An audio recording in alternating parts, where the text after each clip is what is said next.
All right, good morning, everybody. Welcome to a live meeting for a change of the Physician's Assistant Board. So I'd like to call us to order this morning, May 1st, and if we can get a roll call, please. Charles Alexander, Present. Juan Armenta, Present. Sonia Early, Present.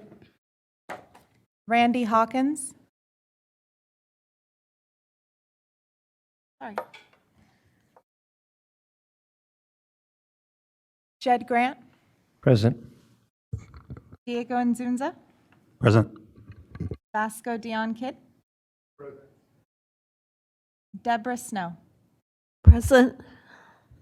And that concludes the roll call. All right, great. Thank you, Ms. Gompers. Okay, so moving right along to item 3 would be consideration of approval of the February 6, 2023 minutes. Do we have any commentary from the board on the minutes?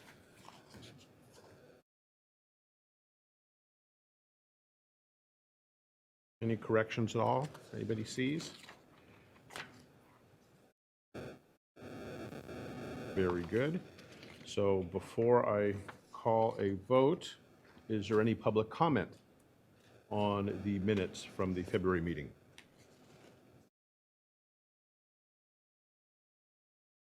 It does not appear we have any public comment, so I'll go ahead and ask for a vote. Ms. Gompers, if you would, please. Mr. President, do you need a motion and a second? I'm sorry, I guess I do. Thank you, Jed. I'll make a motion for approval. Yes. Anybody I'll second. Okay, Ms. Gompers? Charles Alexander, Aye. Juan Armenta, Aye. Sonia Early, Aye.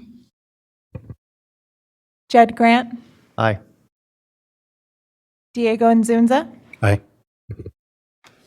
Vasco Dion Kidd, Aye. Deborah Snow. Aye. And that concludes the vote. Thank you, Ms. Gompers. Okay, that motion carries. So now number 4, public comments on items not on the agenda. I don't know why my sixth sense is telling me that Mr. Grant has some comments. Yes. Sorry? That better? I'll just move over.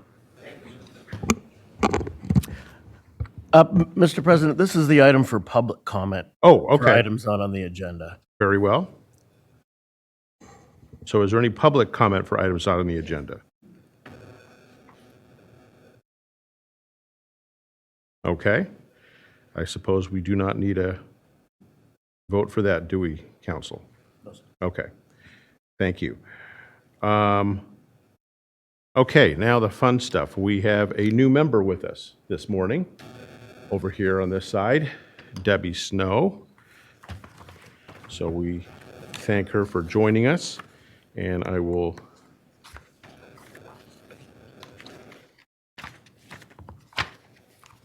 Rosanna, what did I do with it? I just showed it to you. Oh, here we go. So let me read a bio for Ms. Snow. Debbie Snow was appointed as a public member to the Physician Assistant Board by Tony Aiken, Senate pro tempore, on February 1st, 2023.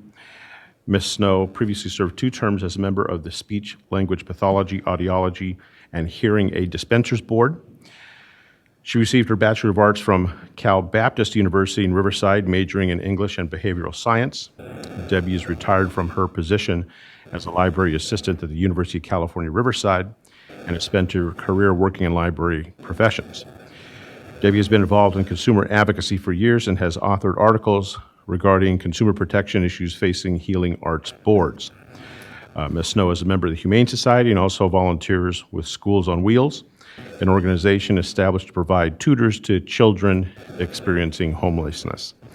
So thank you and welcome, Debbie. Great, thank you. Okay.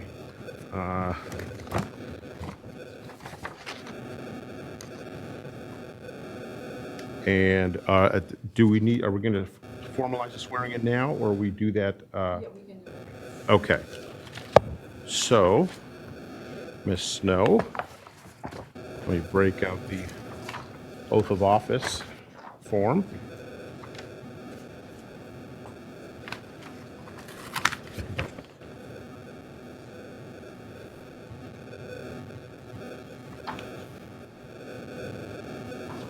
Do we want to do that away from Mike over here? Is that okay, Cesar? Okay.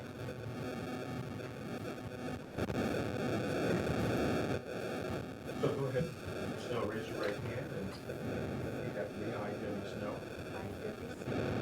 solemnly swear or affirm that I will support and defend the Constitution of the United States. The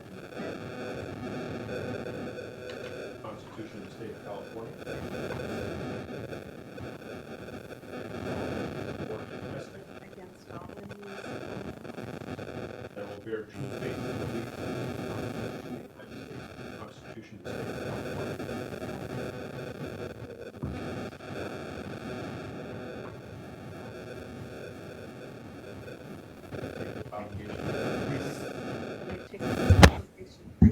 Without any mental reservation or purpose of evasion. without any mental reservation or evasion. And that I will well and faithfully discharge the duties upon which I am about to enter. Harsh duties of which I am about to enter. Congratulations, Ms. Snow. Thank and you so welcome. much. Thank Very you, welcome. guys.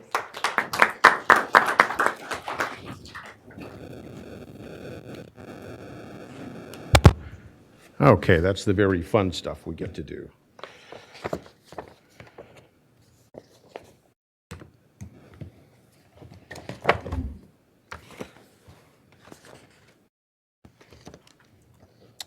Okay, moving on to the next item, which is the President's Report. We continue with Vice President Early and Executive Officer Khan to conduct our bi-weekly meetings. They are, I think, very effective to keep us informed of what's going on. One thing that has come up that I think will come up later also is the groundswell of support for changing of the name from physician associate, or to physician associate from physician assistant. I think we all know that this is getting a groundswell of support across the country. And the one thing we do differently, I guess, in California, or somewhat differently, is that we require legislation to make that change. So no matter what we do, it will still require legislative action in the form of a bill. And this is something that I think presents us an opportunity as well. As we know, we have not seen funding changes for the Physician's Assistant Board for 0506, since that time.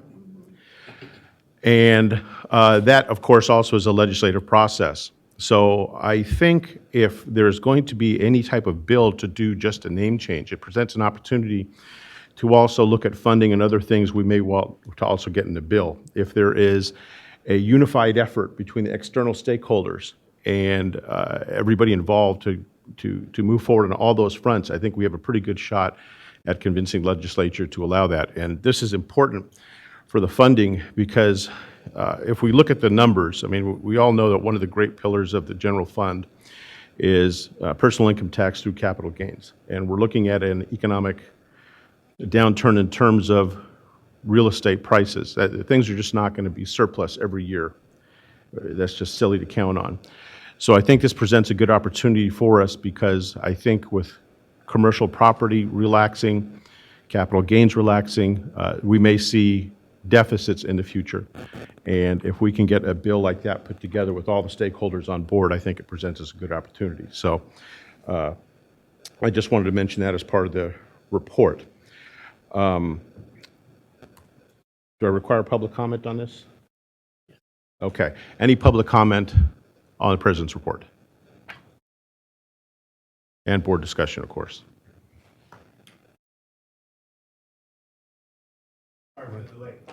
Dr. Hawkins, come on in.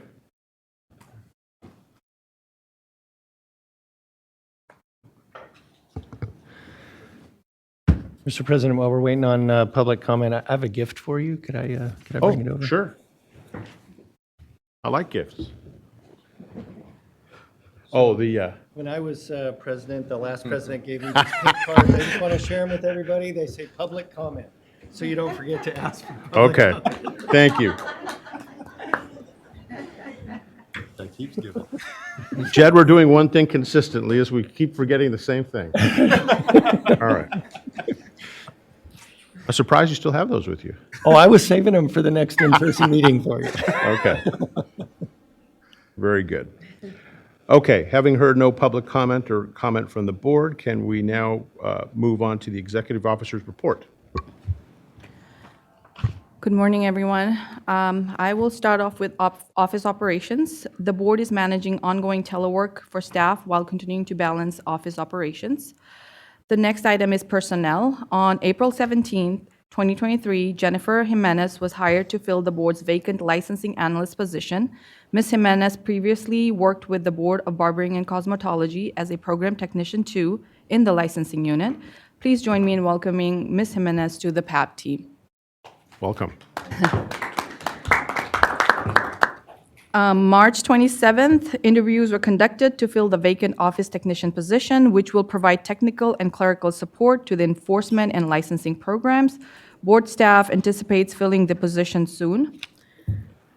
CURES update, the Controlled Substance Utilization Review and Evaluation System, CURES fee will decrease from $11 to $9 annually for licenses expiring on and after July 1, 2023. The fee is assessed at the time of license renewal on licensees that prescribe, order, administer, or furnish Schedule 2s, Schedule 3, Schedule 4, or Schedule 5 controlled substances. Most licensees will see an $18 CURES fee due to the biannual renewal cycle. The fee covers the reasonable regulatory cost of the Department of Justice for operating and maintaining CURES, a critical element in the state's effort to address the growing danger of opioid addiction stemming from prescription drug abuse. Outreach on February 25th, 2023, board staff attended the California Academy of PA's CAPA conference in Napa. Additionally, staff is looking forward to attending the annual CAPA conference during Physician Assistant Week, October 5th through the 8th in Anaheim. We are grateful for the opportunities provided to us by CAPA to attend these exceptional events. Lead licensing analyst Julie Caldwell conducted 2 licensing presentations. The first presentation took place on January 30th with physician assistant students at the Keck School of Medicine of the University of Southern California. The second presentation was on February 23rd for the physician assistant students at the University of the Pacific. Both presentations covered initial licensing requirements, license renewals, online resources, and continuing education. Staff will be attending the Administrators in Medicine and Federation of State Medical Boards, FSMB, 111th Annual Meeting on May 3rd through the 5th in Minneapolis, Minnesota. The FSMB is a national nonprofit organization that represents the 70 state medical and osteopathic boards of the United States and its territories.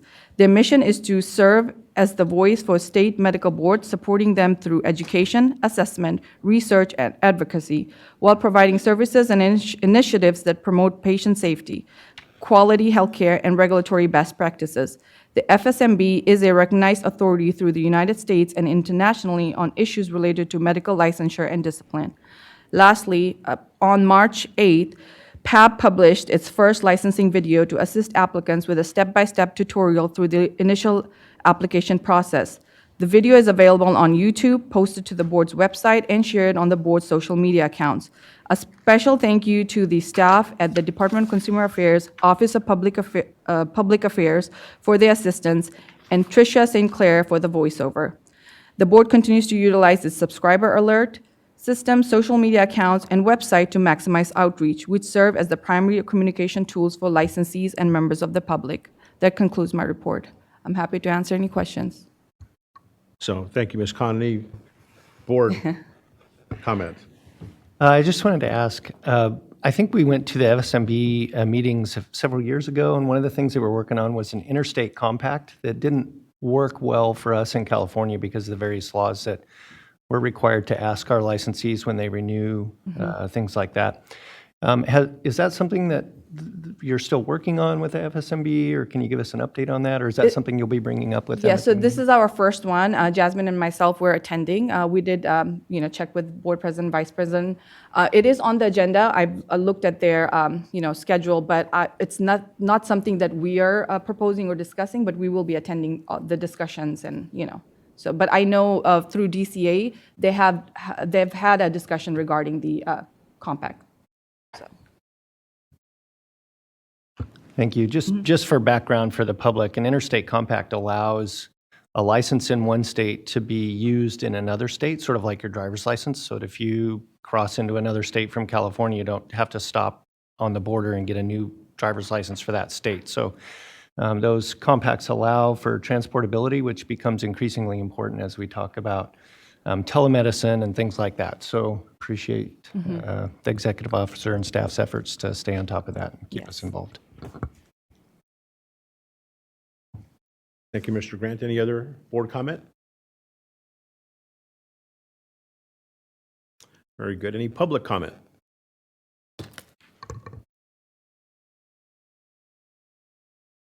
Okay, having heard none, thank you, Ms. Khan. That brings us to our board activity reports. Item A is licensing. Ms. Caldwell, please. Good morning. Matter which mic? Anyone?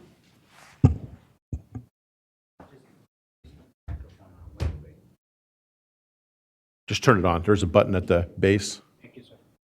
This one's on. This one's on. What do you think's coming in my face?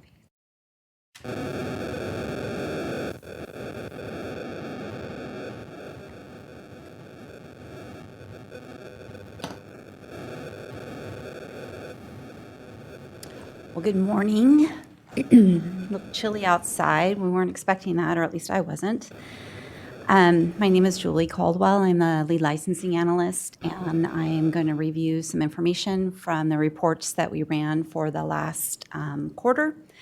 So as of April 18th, we're on the licensing population by type. It's agenda item 8, first report. So licensing population by type. This essentially gives you an overall view of the different types of licensing statuses that we currently have.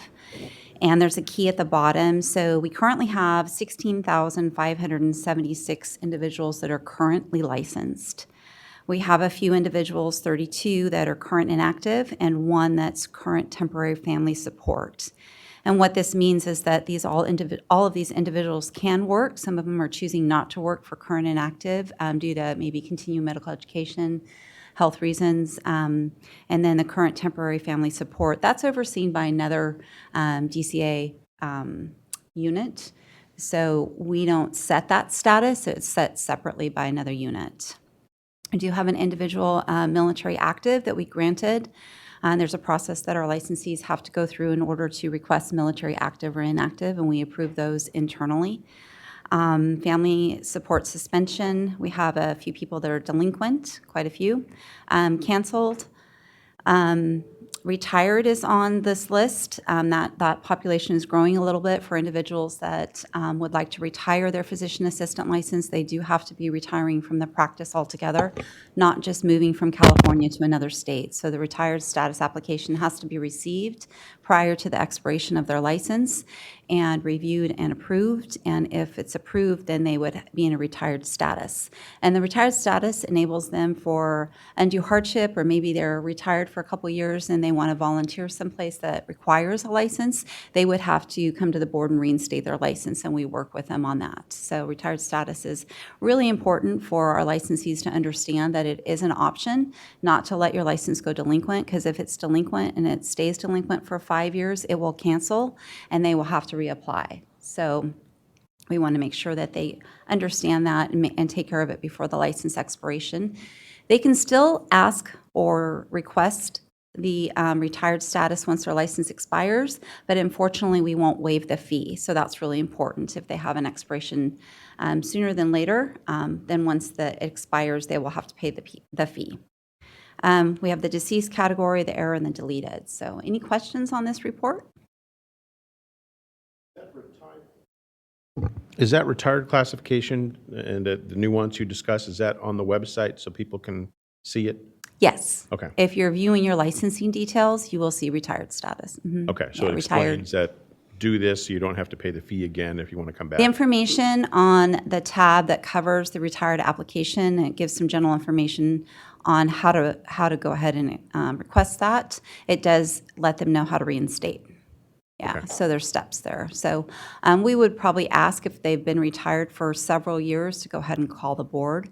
They're not required to pay back renewal fees, only the current renewal cycle fees, but we do have to ensure that their continuing medical education is up to date.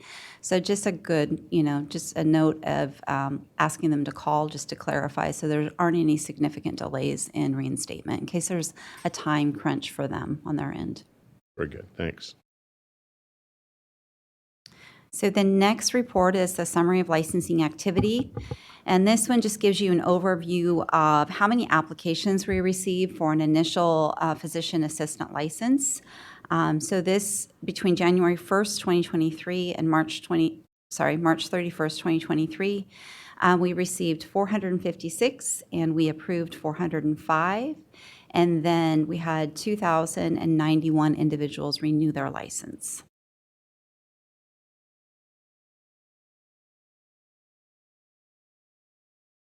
Moving forward, pending application workload. This really gives you a good glimpse of what our desks look like as far as the workload is concerned. And previously discussed the average desk age and the application age. They do differ a little bit. At any given time, an individual can apply for a license, but until it's assigned to a certain staff member, that's what starts the application age for the desk. The desk starts when they apply, and then the application, the desk starts when we assign it. The application is when it just gets submitted to the board. So an individual today would apply, that would be the application age, and then when it gets assigned to Jennifer or myself, it would be the desk age. Applications are not considered submitted unless they're paid for. We've made a couple of changes to the online application. We do ask if you're planning on submitting or payment today because we would like you to pay when you apply. And this way, there's no confusion on why you didn't get reviewed in a 30-day window that we pretty much state to everybody is, within 30 days, we'll try and get you reviewed and update provided to you. Some of our applicants choose to apply and not pay for several weeks, even several months, and then they're questioning why they're not hearing from the board. So the question is asked up front that if you're not planning on paying, please reconsider and come back to us when you're ready to pay for the license. And this breaks it down to 0 to 30, 31 to 60, 61 to 90, 91 days plus. I know there's always some concern when they see this pie of the red. That's not how long it's taking us to review the application. That pie indicates how long the application is within the system. So there's various reasons that delay the issuance of an application, the issuance of a license. One being that maybe a student applied 2 or 3 months prior to actually completing the course, and maybe they're still not going to be taking the PANCE exam for another couple months, so they've got a 4 to 6 month wait period. So they've applied, and this is what shows up on this pie as a 0 to 3, 31 to 60. They would be grouped into those categories. We do have a lot of individuals that take a long time getting their verifications from other states. You have some people that are traveling PAs, and we have 10, 15, 20 verifications that we have to collect. Verifications are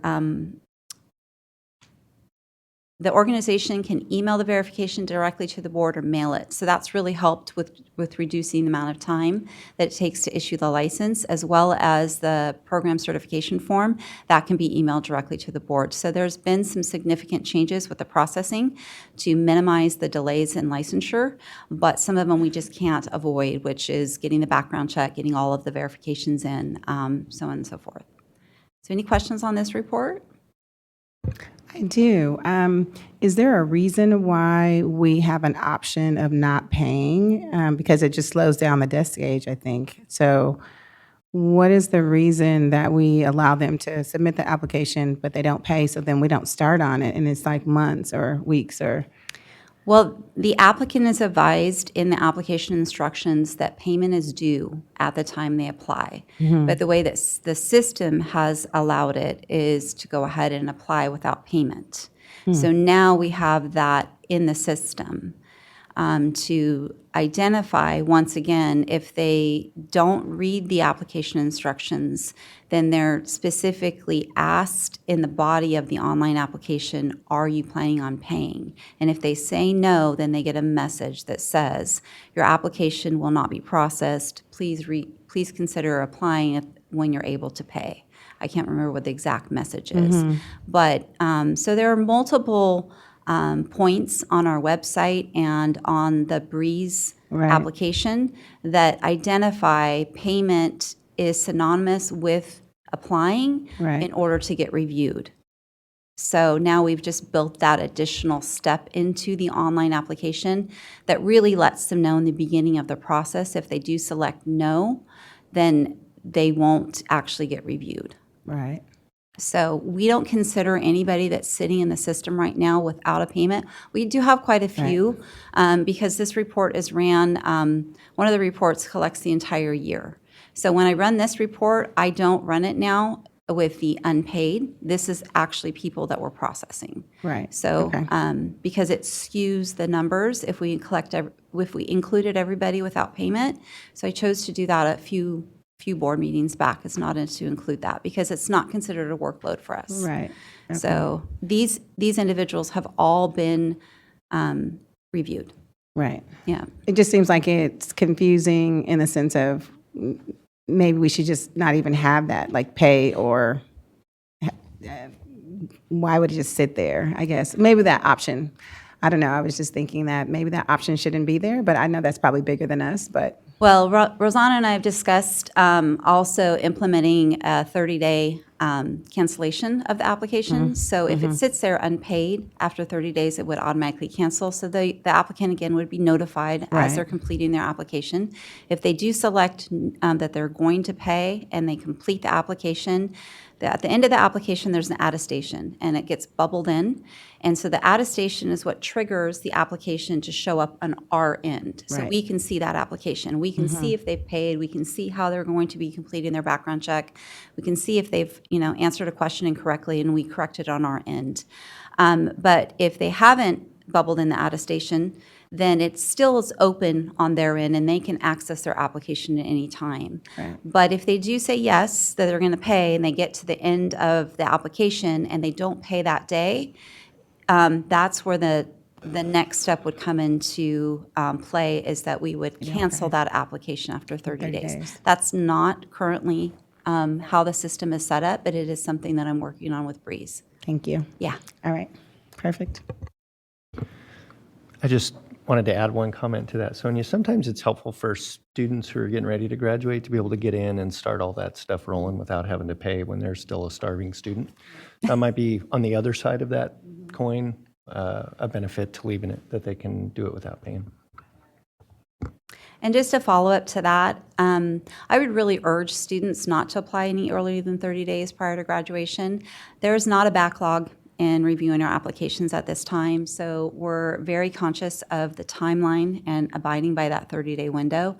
Currently, we're reviewing applications, I think we hit April 4th, so we're within that 30 days, and we've been very attentive to that timeline. So, and the only reason I say that is because we do have some individuals that graduate and they've applied super early, and then they've taken the PANCE exam and they fail the PANCE exam. And we've had a few people that have actually gone through the entire year and their application's jeopardy of expiring. So we work with them, but sometimes we don't have that open dialogue with the applicant. We can't get an email response. We can't get a phone call back. So their application expires, we issue a refund, and then they're forced to reapply. So I would say that if we were really backlogged, it would be really important for them to go ahead and apply several months prior to graduating. But even if they are graduating at the end of May but not planning on taking the exam until July, they could apply at the end of May when they graduate. So I think I'm really good about answering emails, so if you have students, send us an email. We'll help them out prior to, just to give them that sense of comfort that it's okay if they want to wait till they graduate to apply. And I get the hardship that the cost, definitely makes on a new student or student new licensee. So yeah. What is the cost of the new licensee now? Pardon? What is the cost now? It's $225. So we have a $200 initial licensing fee and a $25 application fee. Thank you. Any other questions? So the last report is the licensing performance measures. And again, that shows you the target. When I ran the report, more at the 30-day mark, but, working with Jennifer this last week's given us a little relief in processing applications. So it's nice to have her assistance.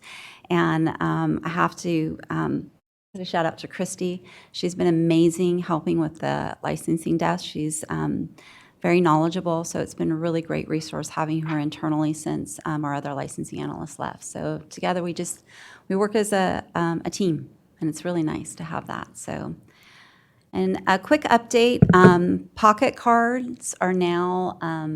You're now able, as a licensee, to print your own Pocket card when you log into your account through the Breeze system. So we have an internal Breeze system and an external Breeze system. And the internal one, we've always been able to print out the Pocket card, attach it to a soft copy, and send it by email to the licensee. This is now available for our licensees and has been. We have what's called releases. The Breeze system has updates every month, so we work with Breeze staff to implement changes that we want to see, either to coding or the text that's identified in the application for the initial application as well as the renewal application. So we revamp those as laws change and as just needed. And so on a monthly basis, those get filtered into a release date and updates all of the systems, all of the boards that are using the Breeze system, that gets updated. So I believe this went into effect on April 19th. So as of April 19th, licensees are able to go in and print their own Pocket card when they've logged into their Breeze account. So it's been great. And we have not experienced any significant issues since we discontinued issuing the plastic Pocket card July 1st of 2022. So we've had a few comments that the card was nice, but nothing that would indicate that it's causing any undue hardship on our licensing population. That's it. Any questions? So if I understand you clearly, there's been zero comment that you've heard from the population licensees that not having the physical card is any impediment in the workplace? Not an impediment. We've had some comments that they like the plastic card because they think it looks a little bit more professional, but it's been minimum. I'm like less than 6 maybe. Okay.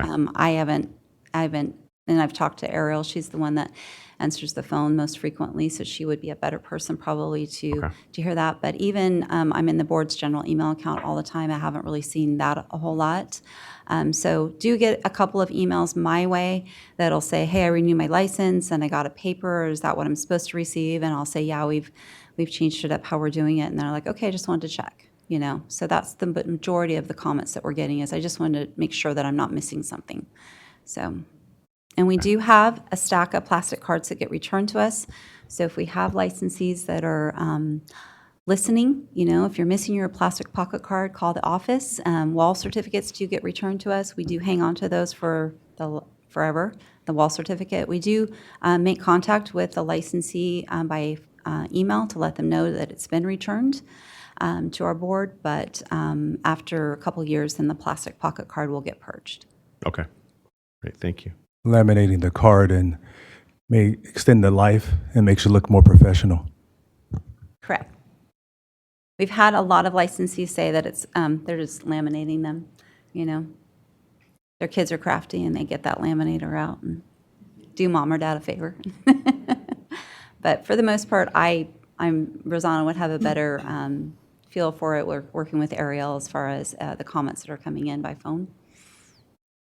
Well, I think our council can share this anecdote. I think after the state bar stopped producing plastic cards, we missed them for what, 1 or 2 years, and after that, didn't care. Yeah. I still get one from Colorado, so. Does it end up in your wallet or no? I didn't think so. All right. All right, thank you, Thank Ms. you. Caldwell. All right, so sub-item B, complaints. Staff member Melendez. Good morning. Cesar, at some point, if you want to check this is scratchy when I touch it.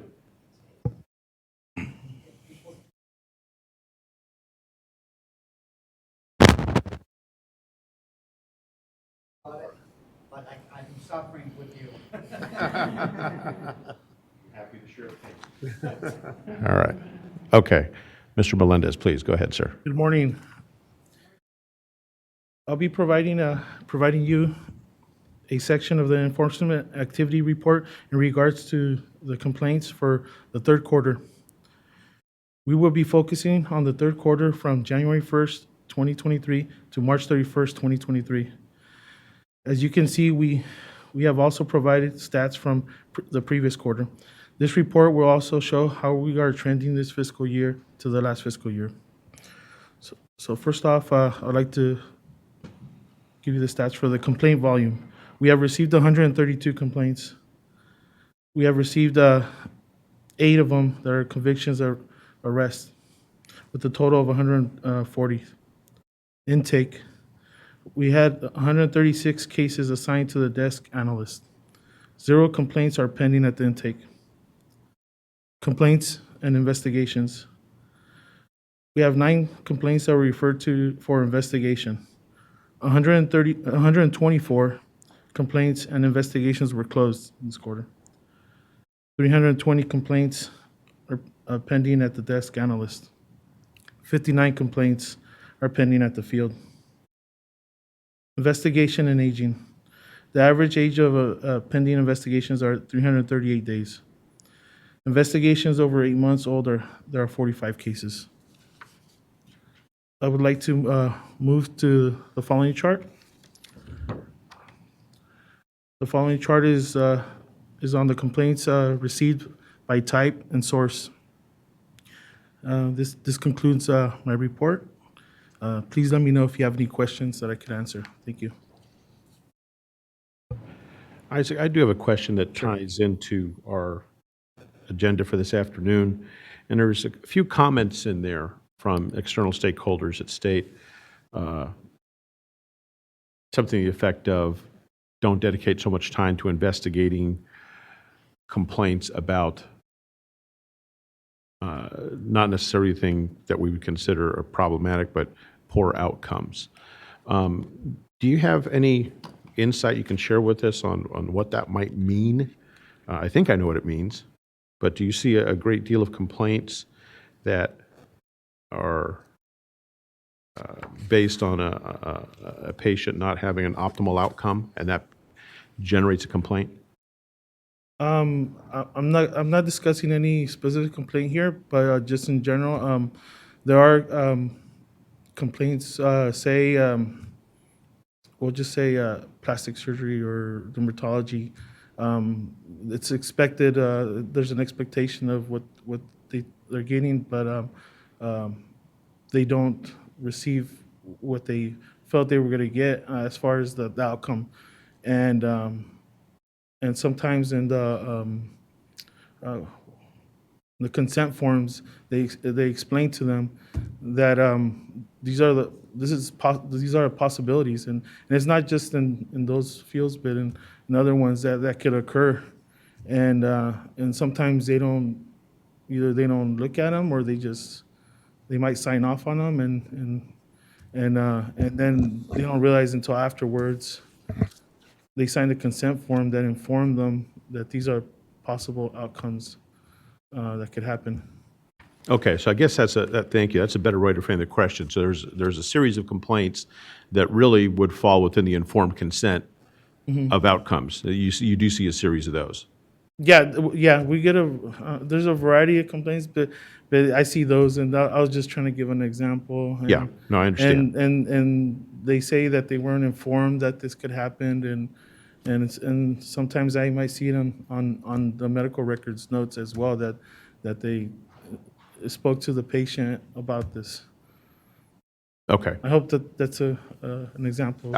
Yeah, it is. That's kind of what I thought was meant by those external stakeholders' comments, but I just wanted to verify with you that you do see those complaints. Yes, that- yes, I do. I Okay. do, and yeah.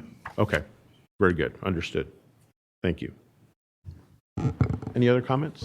I have sorry. Please, let's start down there, okay. So just to dovetail, right, around that example around informed consent, are some of the concerns related that the PA is obtaining the informed consent as opposed to the physician who's doing the surgery obtaining the informed consent?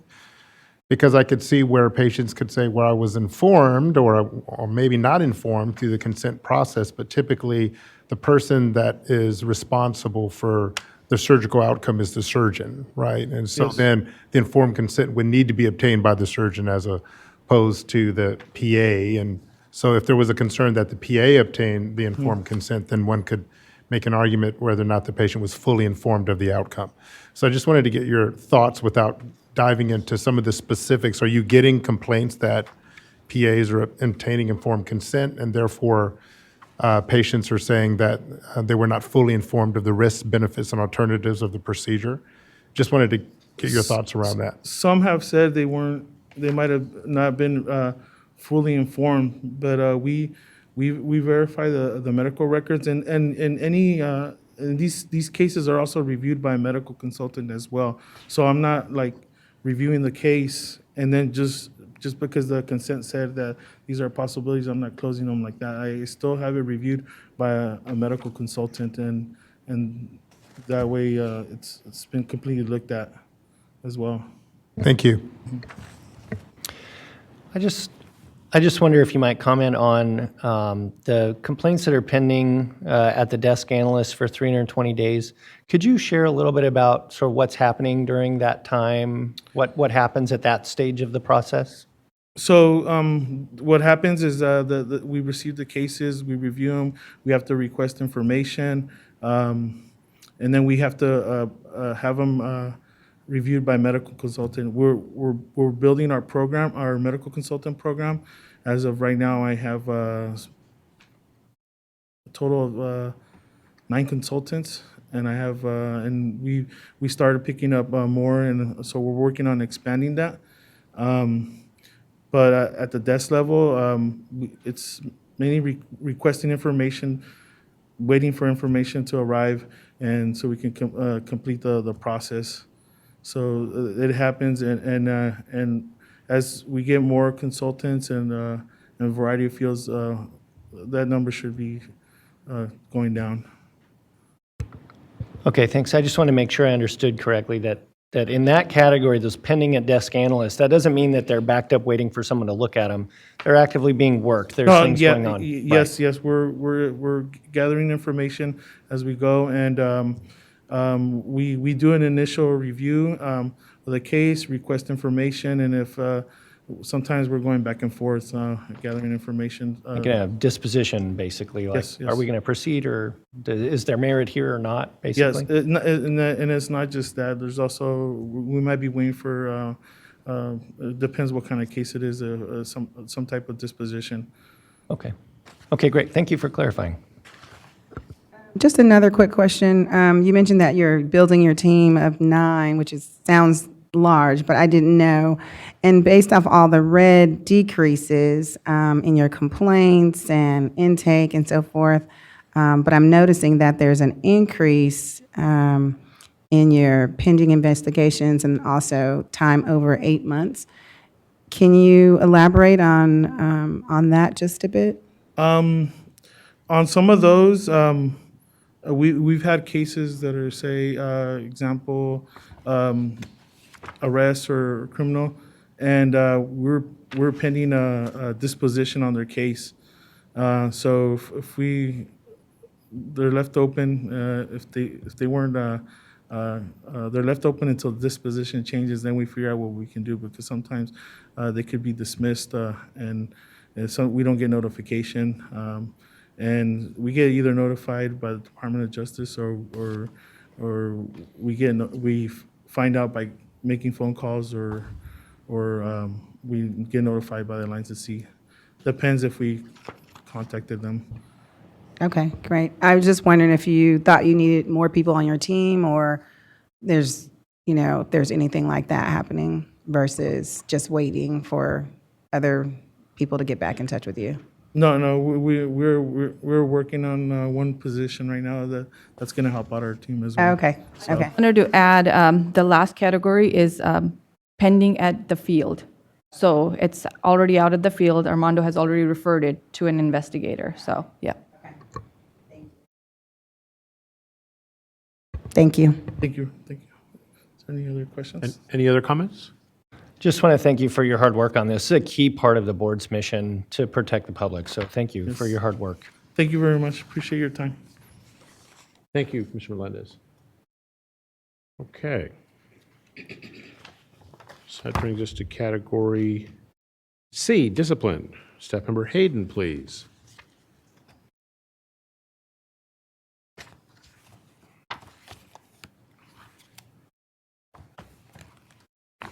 Morning. Okay, I'm going to present the discipline statistic report for the third quarter, which is January 1st through March 31st. In the suspension section, there was one PC-23 suspension order issued. For the Office of the Attorney General transmittals, we had 12 cases initiated. There are 45 currently pending, and the average age of the pending cases is 357. For the formal actions filed, dismissed, or withdrawn, we had one accusation and petition to revoke probation filed. For the administrative outcomes, we have 4 licensees placed on probation, 2 licenses were surrendered, and 1 petition for early termination of probation granted. And for citation and fine, we had 2 citations that were issued. There were 2 resolved. The total fines for that quarter was $1,000, and the fines paid were $1,000. Does anybody have any questions? None? Anybody? Well, see, that's a good report. Nobody's questioning your... It's short and sweet. Thank you. All right. Thank you, Ms. Hayden. All right. That brings us to D, I believe, which is probation, and we'll move also to diversion. So Staff Member Gerard, please.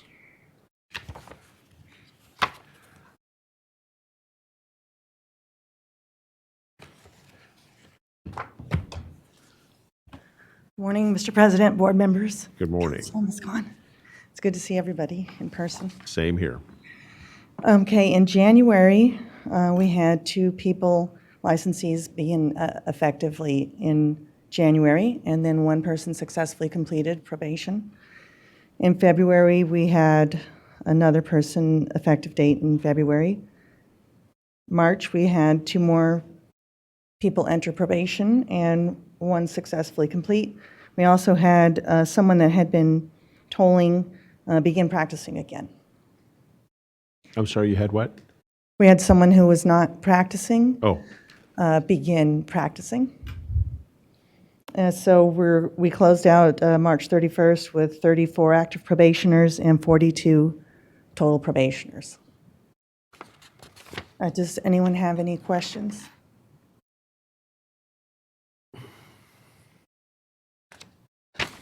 Okay, the diversion report, we are holding steady at 2 participants. That's impressive. Yeah.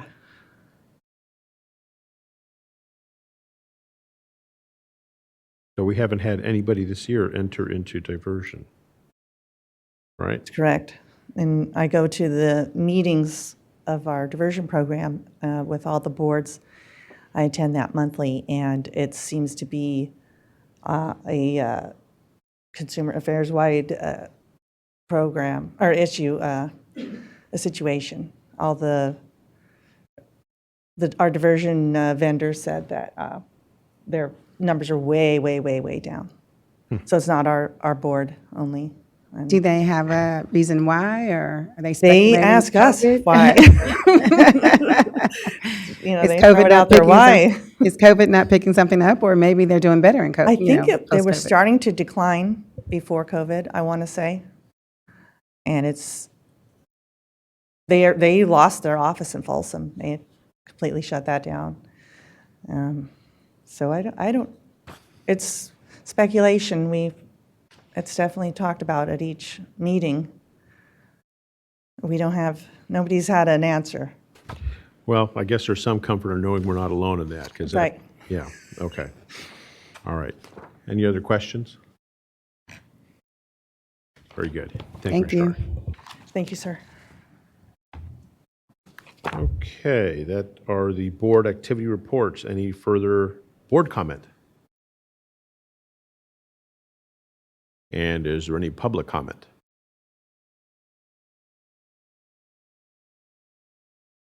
All right, not hearing any. Move on to number 9, which is the director's update from DCA staff.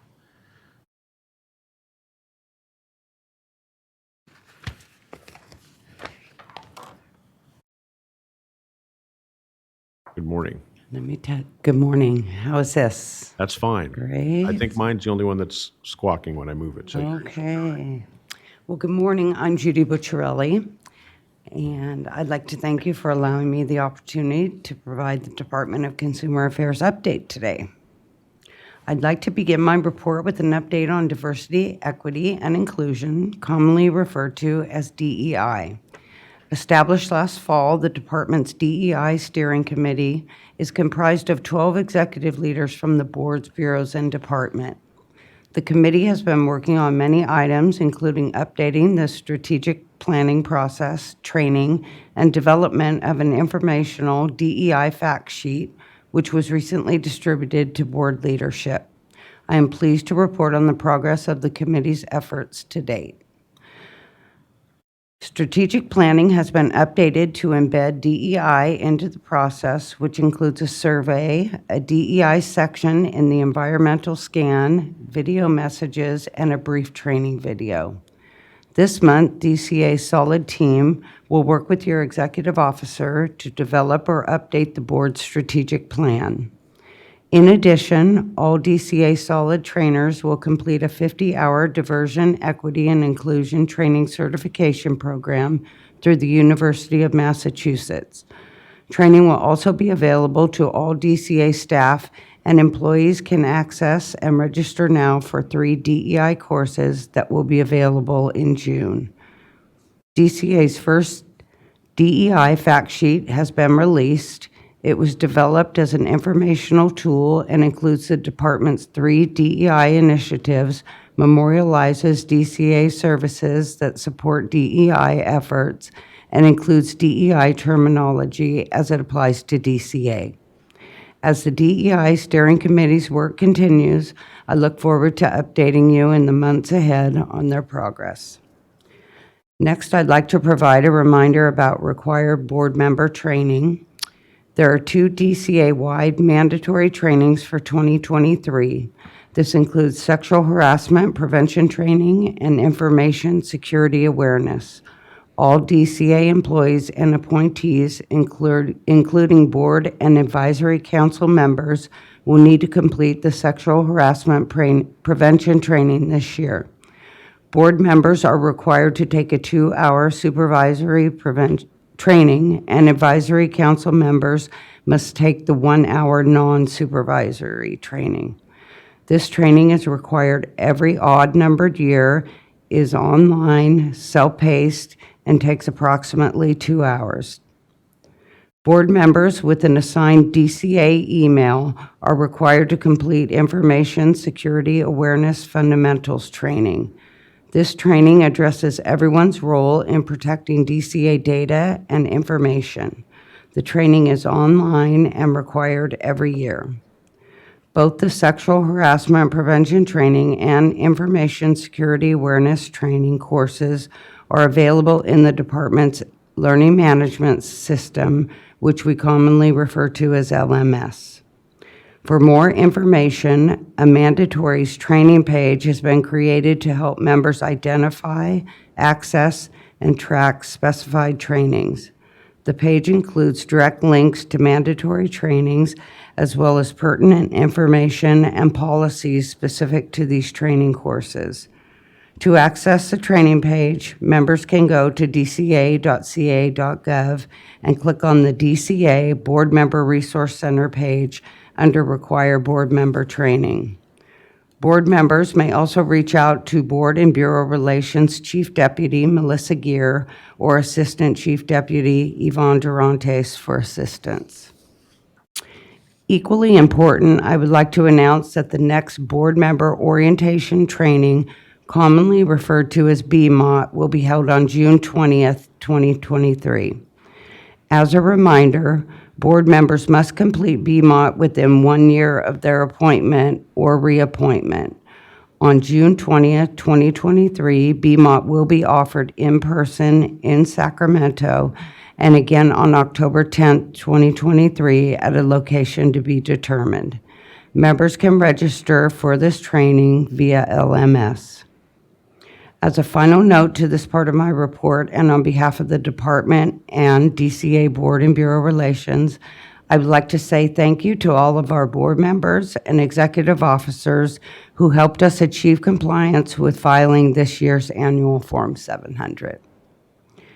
Next, as you are all aware, legislation passed last year amending provisions of the Bagley-Keene Open Meeting Act to extend the ability of state bodies such as DCA's boards and bureaus to conduct public meetings virtually through July 1, 2023.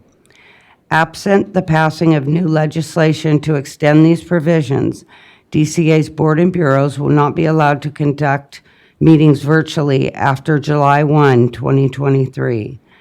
DCA is aware of the legislation recently introduced, SB 544, which removes certain teleconference requirements from the Open Meeting Act.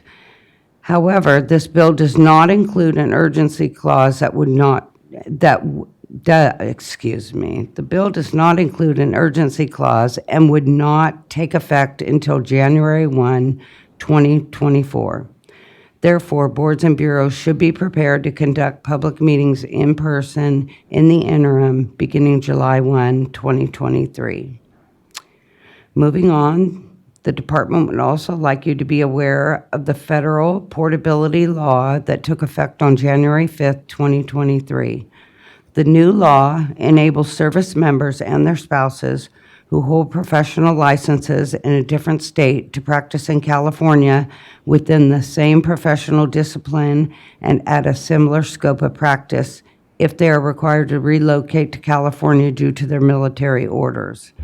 Since becoming aware of the new law, DCA has been collaborating with agency on best how to implement it. DCA will share information as it becomes available. In the meantime, should your board receive an inquiry from a service member or spouse regarding this new law, please contact DCA Legal Affairs. And finally, I'd like to report that DCA submitted its 2021-22 annual report to the legislature, and the report is now available on the DCA website. The annual report includes a new design and additional reporting metrics, such as military licensing data, now required for all DCA boards and bureaus. We hope that you will take the time to review this impressive compilation of the valuable work of the boards and bureaus. This concludes the DCA update, and I'd like to thank you again for the opportunity to share this important information. And at this time, I welcome any questions from the board. Thank you. Any board comments? I just have a question in regards to the mandatory trainings. Sure. Do they have a due date? Are they all the same due date, or do they have varying due dates for the trainings? So the training dates are scheduled by Board and Bureau Relations. These are the next 2 dates that we have that I can share with you. Okay. And then for the mandatory trainings, like the sexual harassment, other mandatory trainings that are due, is it like do they end like July 31st, or are they varied expiration dates or due dates for those? You know what? I don't have that information for you, but I will get it and share it with Rosanna, and she can share with you. Perfect, thank you. Thank you. Appreciate it. Anything else?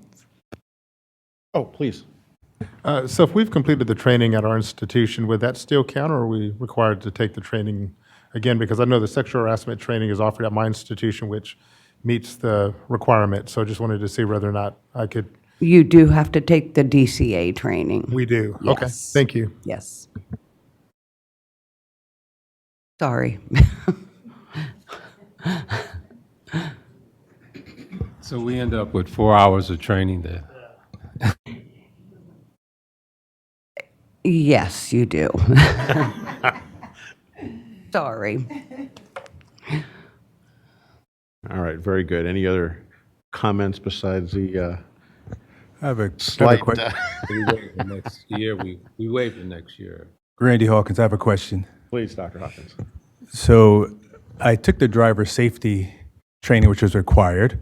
Wasn't sure exactly why. I did save a few dollars on my automobile insurance, and it was knowledgeable. But I'm just curious why I was required to take we're required to take the driver safety. So I believe you're referring to the defensive driver training. Okay, so it is a requirement, and I know this from my work in HR. If you're submitting travel claims, claiming mileage, things like that, the state would like you to take the state training for defensive driving. Thank you. You're welcome. Any other comments? Okay. Thank you so much for that information. Welcome, thank you. Okay. Let's do the budget update, and after that, I propose we take a quick comfort break for anybody to stretch your legs and so forth. So, our budget analyst.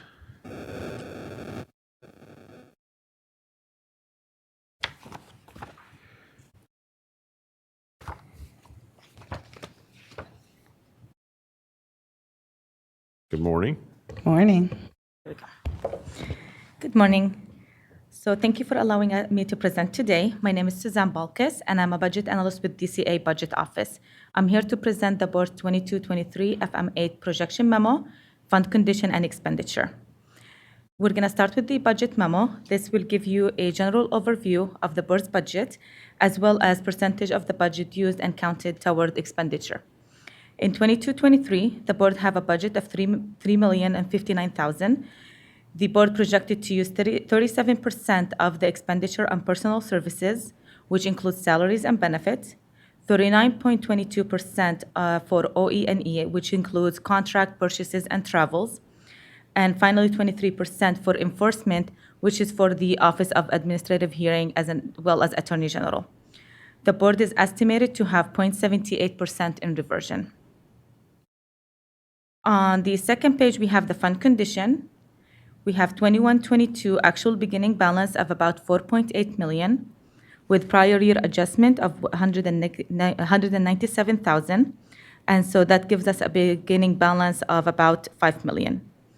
We have an overall revenue of $2.5 million and transfer to general fund AB 84 of negative $88,000, and a total expenditure about $3 million. We have a fund balance of $4.5 million, which is about 17 months in reserve. Then we have the next column is the current year 22-23, which includes FM projections, FM8 projections. And for 22-23, we have beginning balance of about $4.5 million. We have an estimated revenue of about $2.7 million and an estimated total expenditure of about $3.2 million. That gives us a fund balance of $4 million, which is about 14.8 months in reserve.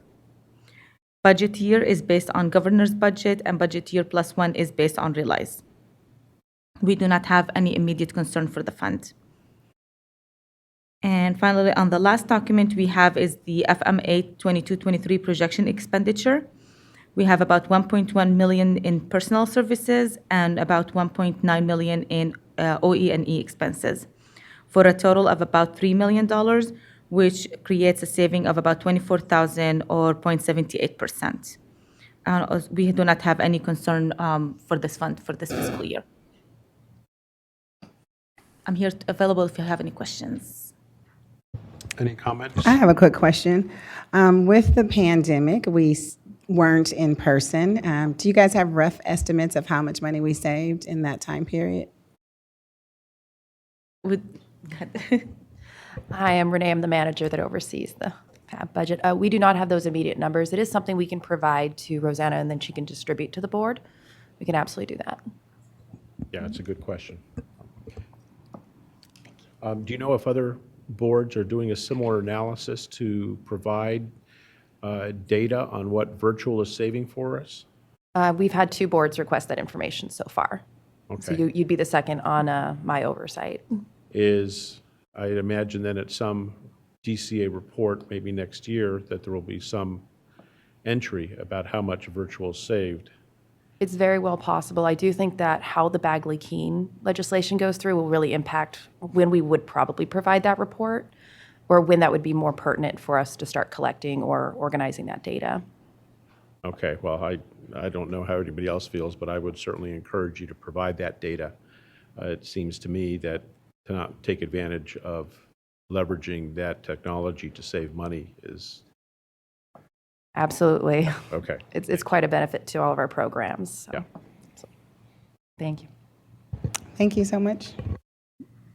Any other comments? All right, thank you, ladies. Thank I you for your appreciate time. it.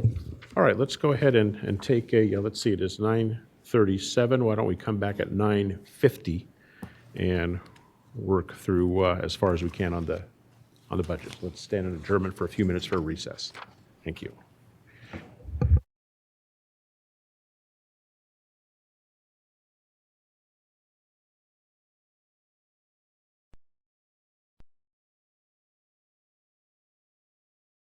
Okay. So we're called back to order. Should we do another roll call again? Did we do that after the recess? Since we're in person, I think we can see everyone's here. Okay. We don't need to do a roll call Okay. after breaks. But we have been doing that online, so that's a good memory there, sir. Okay, thank you. All right, so I think the next item is Dr. Hawkins' report. Thank you. Oh, good morning again, and thanks for this opportunity to report some of the important activities of the Medical Board of California. As Vice President of the Medical Board, I'm pleased to represent the board. The Medical Board last met virtual February 9th and 10th of this year. Significant board activities include the following. First, William Pacifica resigned from the Medical Board as the Executive Director effective the end of December 2022. His reasons were personal and involved family. Deputy Director Reggie Varghese led the staff leadership team after his departure. Mr. Varghese was installed as the interim executive director of the Medical Board on February 17, 2023. Recruitment for the vacant executive director position is ongoing. Medical Board leadership had its sunset hearing before Business and Professionals Committee on March 16th of this year. We await the outcome of the legislature. Most important is a requested physician fee increase to improve our fiscal status. The board's 2013 first quarter edition newsletter is now online, effective February of this year. This newsletter will provide you with information on the board and its activities. It's available at the board's homepage, mbc.ca.gov. Finally, the final report of an enforcement monitor for the Medical Board requested by DCA is pending. The Medical Board had an interim board meeting March 23rd of this year. This primarily involved evaluation of our board's position on bills. The next board quarterly meeting will be in person in Sacramento, March 18th and 19th. The agenda is finalized and again is viewable at our website, mbc.ca.gov. Thank you again for the opportunity to participate in the PA Board and PA activity. This ends my report. All right, thank you, Dr. Hawkins. Any board comment? I do have a quick comment. Will you be running for president? We'll see. Oh. Thank you for the commitment there, Dr. Hawkins. Well, good luck to you. Any other board comments?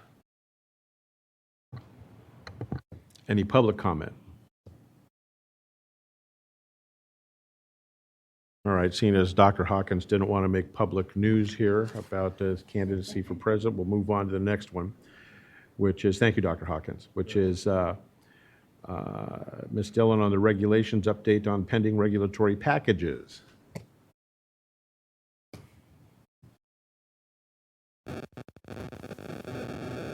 Good morning, everyone. Good morning. I will be providing the update on the pending regulatory packages. So the first package, titled SB 697, Renewal of License and Continuing Medical Education Required. The revised proposed regulatory language was approved and adopted by the board at its November 8th, 2021 meeting, and staff is currently working on initial documents to submit for initial review this calendar year. The second package, titled SB 697, Implementation. Staff has currently finalized initial documents with Regulations Council and the Budget Office and have submitted for initial review to the Director's Office. Next package, titled SB 697, Application, Exam Scores, Addresses, and Record Keeping. Agency approved this package on December 12th, 2022, and it was filed with the Office of Administrative Law on December 20th, 2022. Regulations Council, Karen Halbo, and I are working with OAL staff to make any requested changes and to finalize this package. Next item is the AB 2461, retired status to include fingerprint requirement. This regulatory proposal is on hold for 2023 until the above packages are completed. The next package, titled SB 1441, Implement Uniform Standards Related to Substance Abusing Licensees and Update on Disciplinary Guidelines. This regulatory proposal is also on hold for 2023 until the above packages are completed. And finally, the last package, which is titled AB 107, Military Applicant Temporary Licensure. Staff is currently working on the initial documents with Regulations Council and the Budget Office to submit for initial review in the next month. And that completes my report. Anyone have any questions? Board comments? No? Okay. Any public comment? Very well. Thank you, Ms. Dillon. Thank you.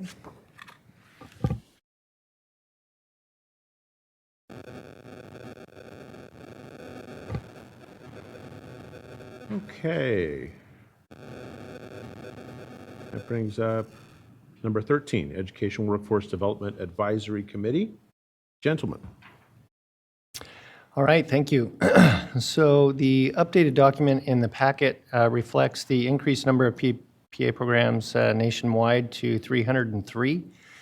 But we still have 20 currently accredited programs in the state of California with 3 programs in development. The geographic distribution is depicted with the colors here and the numbers of seats all confirmed, which previously had been estimated. So we've been able to lock down how many seats are there, although that doesn't reflect some programs may have a desire to grow and they could increase their number of seats, but this is what's currently on their websites. Most of the programs are in the Los Angeles, San Diego area. There's a new program starting at the UC San Diego, which is good, but there's still a heavy distribution towards the LA San Diego area in terms of training programs. With our currently accredited programs, there's 941 graduates if all the seats in every program are full. and they complete the program as intended, then we should have about 941 from training within California, which is important because people tend to go into practice either where they are originally from and have family or where they train. So if we can get people to train here, we're likely to retain people here, which helps us meet our workforce. The average of 47 students per program, which is right on par with the national average. And then with the 3 developing programs, we should have about 1,056 graduates per year from PA programs within California. Scrolling down, you'll notice a map, and this comes from the Physician Assistant Education Association. I will note that there's a few errors in this map, but it just gives you a geographic picture of where the programs are located within California, so that you kind of can put that together. At the last meeting, Dr. Kidd asked about some diversity things and what's happening with the workforce, and there was some conversation about on the pre-education end versus the practicing PAs, and diversity is something that the PA profession has struggled with a little bit. So I did a little bit of research, and we can add this after on the website if you would like, so that the public has access to this. It's publicly accessible information. I just wanted to share it. So in September of last year, researchers at the University of Texas Southwest published a study looking at diversity in students admitted to 139 PA programs between 2014 and 2018 using a system called IPEDS that looks at graduate schools. And they found that amongst PA programs in the United States, there's a big disparity in the number and proportion of racial and ethnic graduates. So of the 34,625 PA graduates, only 2,207 were Hispanic and 1,220, or 3.5%, were underrepresented minorities. So their conclusion was that many diverse graduates only came from a small number of top-performing programs, which is interesting. When you actually look at their study and look at the data, there's some pretty significant weaknesses in their study. For example, some of the programs were chosen as top performers, even though they have a very low number of diverse graduates, because they broke the programs up into divisions, and the whole division had very low diversity. So to use an example, in Division 6, there were 3 programs identified as top performers in Hispanic graduates. However, they only graduated 5 Hispanic students in 5 years, which is not great. Similarly, in Division 4, the second top performer for underrepresented minority graduates only had 5 underrepresented minority graduates also in the 5 years. The Pacific Division, which is where California is, scored 3rd best, but when they did their study, they only included 8 programs, and we generally have a higher than average diversity compared to other divisions in their study, and so that made our division not score as well. So I think it's interesting that this is the first national study that really looked at diversity, but there's some significant errors, and sort of the results of this study should be taken in context of the study itself. For example, where I work, the University of Pacific PA program was not included to this study, and we've averaged a 43% graduation rate of underrepresented minority students in the last 4 years. The last piece to look at for this study is that the statistics were compared to the population as a whole. However, there are a lot of confounding variables when you look at graduate education in terms of what schools are feeding this, feeding the graduate school and that sort of thing, that if you could control for those confounders, you might get better data in trying to figure out why there's diversity issues in the profession. That being said, this is a huge focus of the Professional Association for PA Programs, and everyone is looking at this, including the accrediting body. There's only one accrediting body for PA programs in the United States, and they have added their standards to be accredited. You have to address DEI in admissions and throughout the program. So I think we'll be seeing lots more changes related to this moving forward. And I just wanted to include this because it was brought up last meeting. So with that, we'll conclude our report and be happy to answer any questions from the board or public. Hawkins, I have a question. Thanks for that. Was someone else speaking? No. Okay. What is the Keck Graduate Institute? Keck Graduate Institute's in the LA area.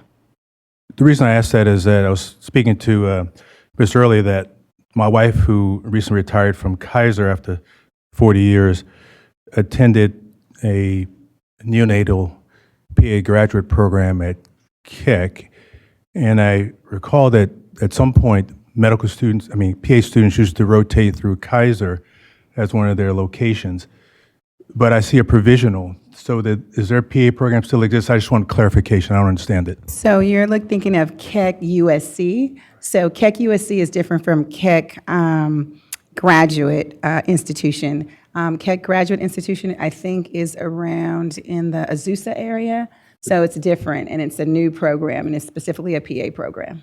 So Keck USC does not have a Yeah, so Keck, so USC does have a physician assistant program, but you're thinking Keck Medical School versus the USC Physician Assistant School. So Keck Graduate Institute is separate from USC. So two separate institutions, even though Keck is probably the biggest donor to that program. So that's the reason why they probably named Okay, it so that's the University of Southern California Yes. has 60. Okay, I understand. Yes. My eyeglasses and my brain aren't connected. Thank you. No, If I can just add on to that, Keck Graduate School is actually a part of Claremont Colleges. So if you look at Claremont College Consortium, it's a part of the KGI or Keck, as they're commonly referred to. So to Sonia's point and also to Jed's point, it's a new established program distinct from USC Keck School of Medicine.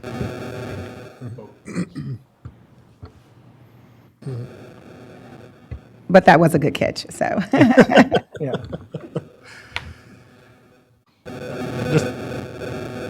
If I can get this thing to work here. So Jed, great report as always. Thank you for that. In terms of the ARCP, in terms of their diversity standard, I know there's a focus on student enrollment, but is there also diversity standards related to faculty diversity? Yeah, so there's 4 pieces to the ARCPA DEI standard. I didn't include those, but I could report on it next time if you'd like. So, but yeah, it includes faculty, students, admissions, and there's one other off the top of my head I can't remember, but we can include that in the next report if you find it helpful. Sure. Any other comments or questions?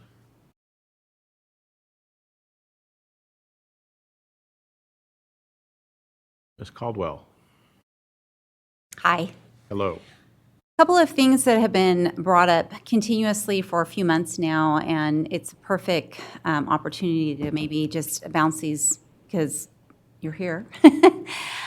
So our BREE system builds in the type of degree that's awarded to the physician assistant, either a graduating student or, is coming from another state. And so we try and offer the broadest range of type of degrees. But I was wondering if there's any indicator from the ARC directly to the programs on how they're supposed to title the degree versus, because we're still seeing a wide range of degree types, and it makes it difficult when students are trying to select the correct, and we definitely want to be as accurate as possible, so sometimes we're kind of forced to select something that is maybe not exactly identifying how it shows up on the, so the form that we have them complete is a training program certification form, and we use that information. Sometimes the student will input the information, and we'll use actually the information that's on the program certification identified right by the program. So they may say Master's in Physician Assistant Studies, Pediatrics, and then the student, and then, they'll say Master in Physician Assistant, but then we'll get the program cert that will say Master in Physician Assistant Studies Pediatrics. So we don't have a pediatrics identifier in the system. So I was wondering if there's something that the ARC is guiding the programs, what degree type is issued? So the profession used to, you may be aware, used to not have a degree standard. So you could get a certificate, an associate's, baccalaureate, master's, or even doctorate. In the mid-20 teens, they made a deadline and said by this day, everybody, all entry-level programs, so the entry-level and terminal degree for PAs will be a master's degree. But they didn't specify which master's degree that would be, just that it would be a master's degree. So you'll see a large variation out there, master's in physician assistant studies, all sorts of different things. PAs always train as generalists. We never train in a specialty for entry-level training, so that emphasis in pediatrics, you can probably just leave off. I'm not sure why that would be there. But what I would recommend is to take away the specific degree and just put master's degree, baccalaureate, master's or doctoral degree, so that you don't have to do that. Because when you confirm it, it could be called all kinds of different things, and with some of the trends that are happening right now in PA education, it may change again. Sure. So to prevent that moving forward, I would just put the category of degree rather than the specific degree, because there's no standardization. Okay, good suggestion. And the second point that I have is, or maybe just need some guidance on, is individuals who are entering a program and they're having knowledge that the program is going to be on probation, how to best guide them on their resources, whether it's directly from the school or if they should contact the ARC. I don't know if you could cover that a little bit about the different accreditation statuses and when students should worry about that. Sure. So the accreditation statuses are on the report here that you can see. You'll see some that say developing, and what that means is that the program is still coming together. They're not accredited at all. When it says provisional, there's 3 statuses of accreditation. There's provisional, continuing, and probation. So provisional programs means that they're within their first 5 years of operation. Continuing means that they've met all the accreditation standards and they're beyond the first 5 years. And then finally, probation means that this program has fallen short on meeting some of the accreditation standards, and they're given a short time to correct that. So students who are applying to a program that is on probation, the program is required to notify the students when they apply and talk to them about what's going on with it. And part of accreditation is the programs have to have a disaster plan, if you will. So, if we lose accreditation, what will we do? Is there a teach out? Do we transfer students? What happens? And so that's all part of accreditation that programs who are on probation should be sharing. But probation can't go on ad infinitum. They have to fix it or close, essentially.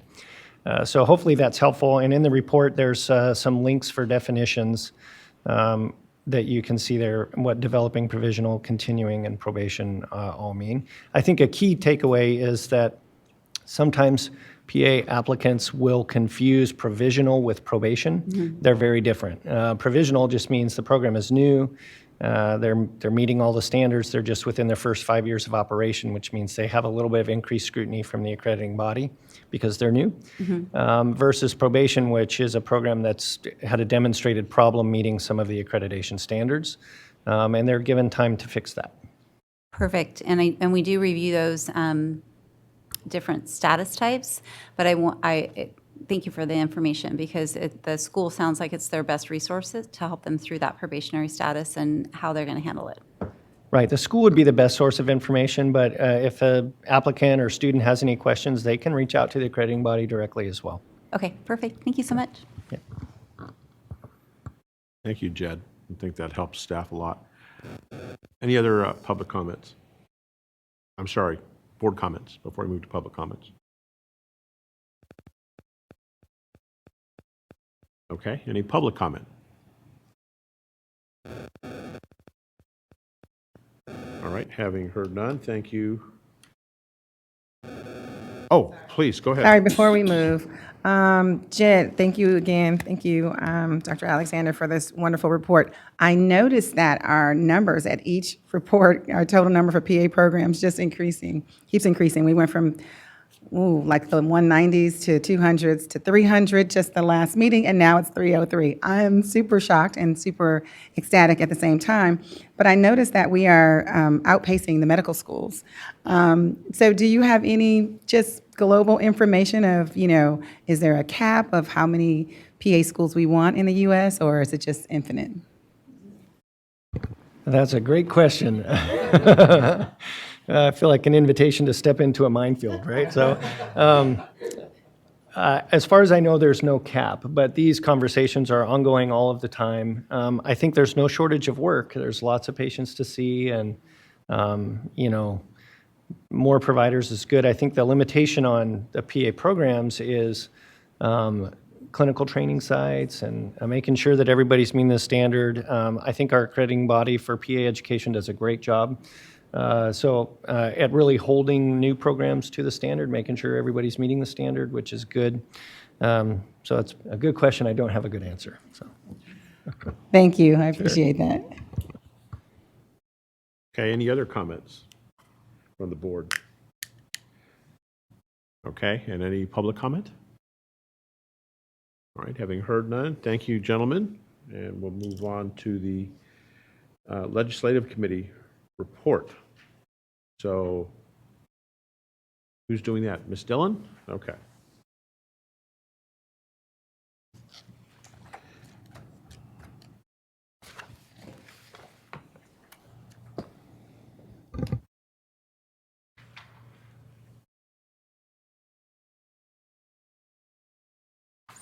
So the first 2 pages include the tentative legislative calendar, just for your reference. And then the next page here has the legislative positions defined, just to help make it more clear as to, if the board decides to take a position on any bill, exactly what does that mean. So that's just another page for reference. And I will be discussing 10 bills today. So I will go through all of them, and then we can revisit any one of them if anyone has any questions or comments. So the first bill, AB 883, which is titled Business Licenses, United States Department of Defense Skill Bridge Program. This bill requires a board to expedite and authorize a board to assist in the initial licensure process for an applicant who is an active duty member of a regular component of the Armed Forces of the United States, enrolled in the United States Department of Defense Skill Bridge Program, or has served as an active duty member of the Armed Forces of the United States and was honorably discharged. The applicant is required to supply satisfactory evidence to the board demonstrating that they are an enrollee of the program. And SkillBridge allows service members to gain civilian experience through specific industry training, apprenticeships, or internships during the last 180 days of service. And currently, current law requires a board to expedite and authorize a board to assist in the initial licensure process for an applicant who supplies satisfactory evidence to the board that the applicant has served as an active duty member of the Armed Forces of the United States and was honorably discharged. And as far as physical impact, this bill would require staff to update the board's licensing process to ensure applicants who meet the Department of Defense SkillBridge program criteria can get their license application expedited. This would require the license application form to be updated for applicants to indicate that they are a SkillBridge program enrollee. And staff projects that there will not be an increase in licensing workload related to the new provisions of this bill. Moving on to item B, AB 996. Can I just ask a quick question? Yes. Mr. President, do you want us to discuss these as she goes, or do you want to discuss perhaps taking a position all at the end? Because with... No, I think you're right, as we go. Right. I think you're right, as we go makes more sense. We can keep our notes and everything straight on this. So yeah, please, if particularly this is your area of expertise, if you have comments on this one, please let us know. I would just suggest this doesn't really, the only way to get a license in our state, and in fact all states, is to sit and take the board exam, which is the PANCE exam. The only way to do that is to attend an accredited PA program. So the SkillBridge program doesn't really apply to our board because you can't become a PA through the SkillBridge program. It's more of a vocational type thing. So I'm not sure it really applies, but that would be my only comment. I believe that, and I'll double check, but I do believe that this doesn't bypass the, PANCE exam requirement. It's just as far as licensure, for us to expedite applicants who, yeah. I'm agreeing with you. Yeah. But I'm saying that because the only way to be licensed is to pass the board exam. Right. The only way to pass the board exam is to attend an accredited PA program, which is a 27-month program that cannot be completed as a part of the SkillBridge program. It really doesn't apply. Okay. That's my only comment.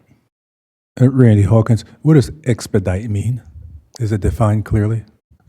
Expedite, well, our licensing program, currently, I believe the amount of time it takes to issue an initial license is around 30 days, 30 to 35 days. So expedite usually means within that time frame, because other boards and bureaus, I believe their time frame is a lot longer depending on the size of the board. So we would be able to fulfill the requirements if the bill is passed. Thank you. 30 days seems really quick. Yes, well, we have a great licensing unit. I just wanted to add, as far as, so we currently do expedite anyone who, any applicant that marks that they are an asylum or a refugee.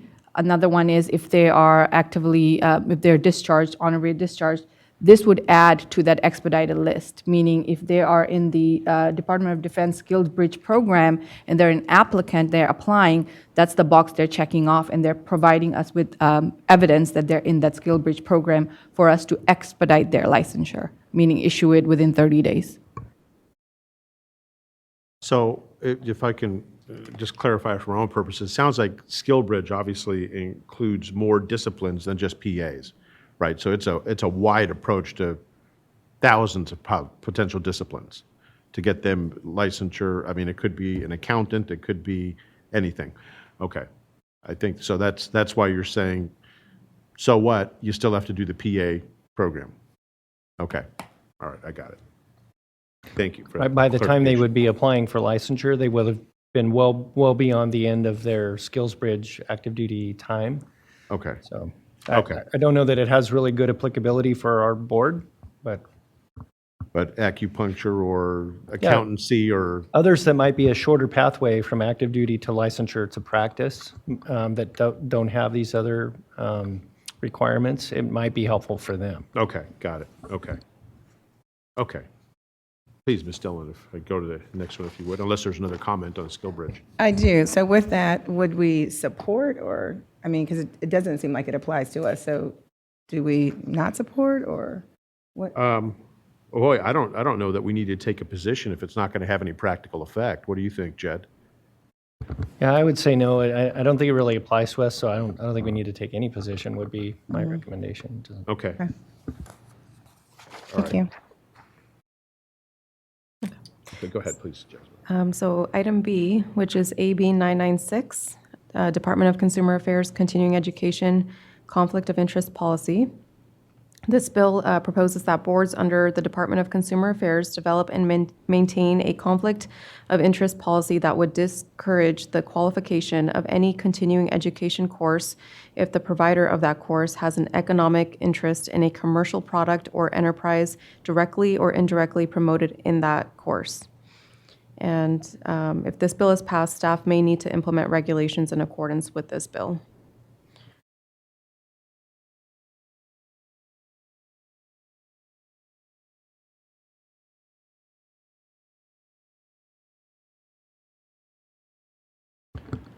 So I think what this is saying is that, oftentimes licensees may be,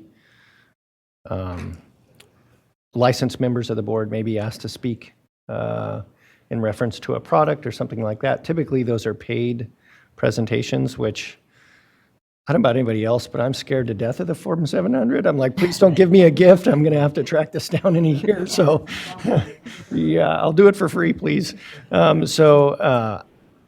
But I think my thought is that that's probably good while you're on the board to be as conflict-free as possible, not accepting payment for things that you're speaking in terms. Am I correct in my understanding that this applies to board members, right? It applies to the continuing education course providers. So any of the providers that we have that we deem are approved by the board, those course providers would be impacted by this bill. We would probably just have to enforce some regulations, just stating something to the line of that, do not promote or advertise your personal business or anything of that sort as far as within that program. So continuing education providers such as, Rosanna, do you know which, AAPA, yeah. So it would apply to those continuing education providers. Okay, thank you. Sounds like they may have to make a comment about it, indicate that this course we're talking about, I have a business in this area, but it does not prohibit. But I remember just taking the ethics course. You're all, those who have completed it, any indication or suggestion of impropriety should to be discouraged. So I just wonder what would happen with this. Yeah, and I'm a little curious what happens because like controlled substances education course is part of our license renewal process, and that which is delivered by, a professional organization in the state. But if there's other people that are doing it, I just wonder how that works with that, because that's required as a license. The first license renewal, they have to take that course, which is from a CME provider. So I'm just kind of wondering how this could potentially get a little bit sticky for that. I wonder if CAPA might have a comment or something. So here's the bill text, the operative sections. So if you're a continuing education provider, you develop and maintain a policy, right? And it has to do two things. The conflict of interest policy requires discourage qualification of any course if the provider of the course has an economic interest in a commercial product directly or indirectly promoted within that course, okay? And number two, requires the conflict to be disclosed at the beginning of that course. So as long as there's disclosure, that's what we're all concerned about these days, right? Appearance of impropriety, don't keep it a secret, tell us about it. So when I first read the summary, I said, oh yeah, this looks like it's loaded with landmines. So the text as it's indicated right now, it doesn't bother me that much. What do you think? Yeah, I haven't read all of the text for that, so I can't say with certain, but it sounds like to me that seems reasonable. You have a comment? The one thing that I would add is that I think what they're getting at here, and I can't think of a good example in the PA area, but a good example in the Ms. Snow just came to us from the Speech and Hearing Board. A good example from them is they will have continuing education courses that are put on by a specific manufacturer of a specific hearing aid, and the idea being that that courses should provide course content and not be along the lines of infomercials or providing specific information that just relates to one particular product.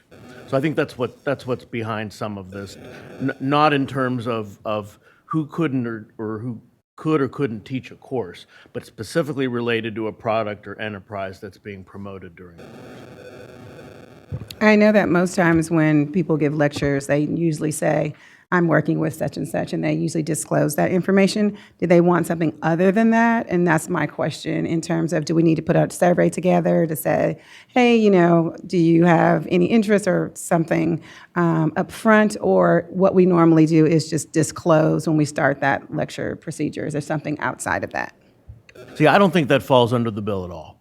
I think it's only if you're going to get up during a continuing education class and say, I'm endorsing this service, maybe some sort of a business service that has to do with PA practice or this particular product, and I'm going to sit here and promote it for you.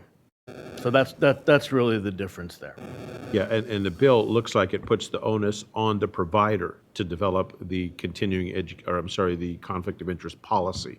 It doesn't look like it puts any onus on us to do it. And Actually, we're the entity that's mentioned in section 101. So we Oh, would develop we are the policy. 101. Okay. And then to the extent that we approve courses or providers, there are some boards that do and some boards that don't. With us, I think it's generally, we're not looking at individual providers, individual courses, but we approve providers. Right. so the We may need a survey or something. so all right, so any entity. Okay, so Michael, so we are in section 101. So we do have the onus. Okay. We do with the controlled substances course, right? We approve those. So the vetting process goes through APA, you said? AAPA? This is not the regular, the 50 hours that they maintain with the board. So they have two ways that they can comply with the CME requirements. One is either maintaining the NCCPA, the C certification, that's 100 hours, which is deemed approved. The other one is 50 hours if it's approved by deemed approved by one of our 5 course providers. I see. Yeah.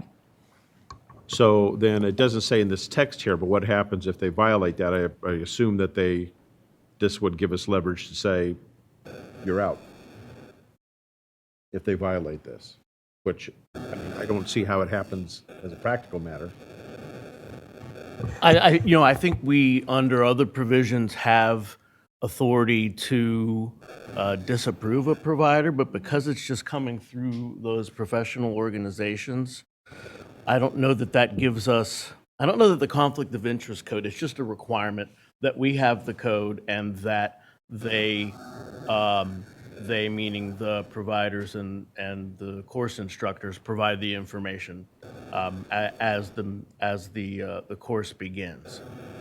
So it doesn't give us authority, I think, in here to suspend anybody, but that could be grounds for Okay, suspension. under a more general. Yes. Okay, so this is mostly aspirational then. Okay.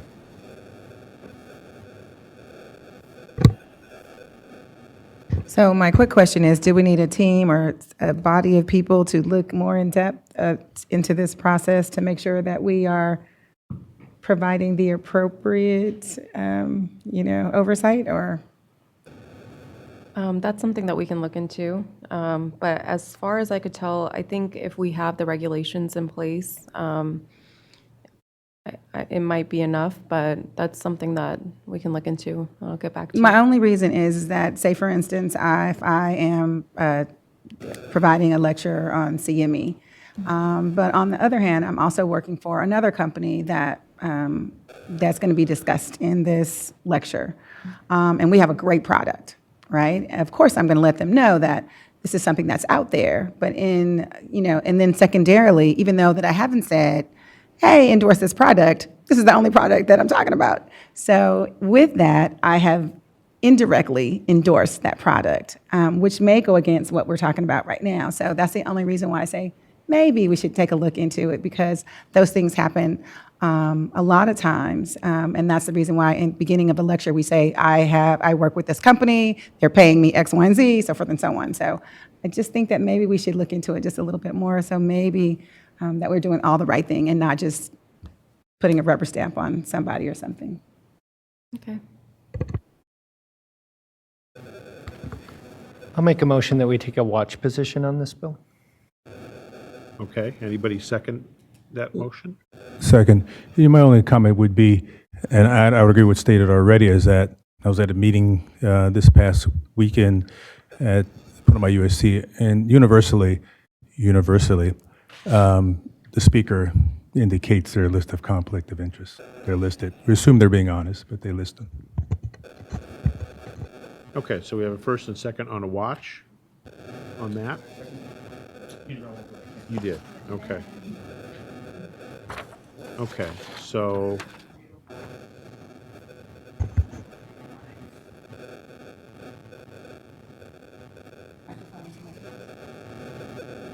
Do I need to say anything else, or we're good now? Well, Okay. your second. Okay, great. Yeah. Thank you. Thank you, Susan. Okay, before vote, any public comment on the motion? Okay, Ms. Gompers?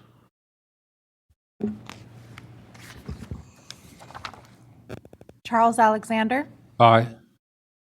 Juan Armenta, Aye. Sonia Early, Aye. Jed Grant, Aye. Diego Nzunza, Aye. Vasco Dion Kidd, Aye. Deborah Snow. Aye. And that concludes the vote. Okay, that is on AB 996, item B. So item C, Ms. Dillon, if you would. Moving on to AB 1028, reporting of crimes mandated reporters. Existing law requires a health practitioner to make a report to law enforcement when they suspect a patient has suffered physical injury that is either self-inflicted, caused by a firearm, or caused by assaultive or abusive conduct, including elder abuse, sexual assault, or torture. A violation of these provisions is punishable as a misdemeanor. This bill would, on and after January 1st, 2025, remove the requirement that a health practitioner make a report to law enforcement when they suspect a patient has suffered physical injury caused by assaultive or abusive conduct. The bill would instead require a health practitioner who suspects that a patient has suffered physical injury that is caused by domestic violence, as defined, to provide brief counseling, education, or other support, and a warm handoff or referral to local and national domestic violence or sexual violence advocacy services. The bill would, on and after January 1st, 2025, specify that a health practitioner is not civilly or criminally liable for any report that is made in good faith and in compliance with these provisions. Regarding physical impact, the board would need to provide an update of mandated reporting information included on the board's website for licensees. And this is something that can be done by staff and is supported by the board's current pro rata cost to Department of Consumer Affairs.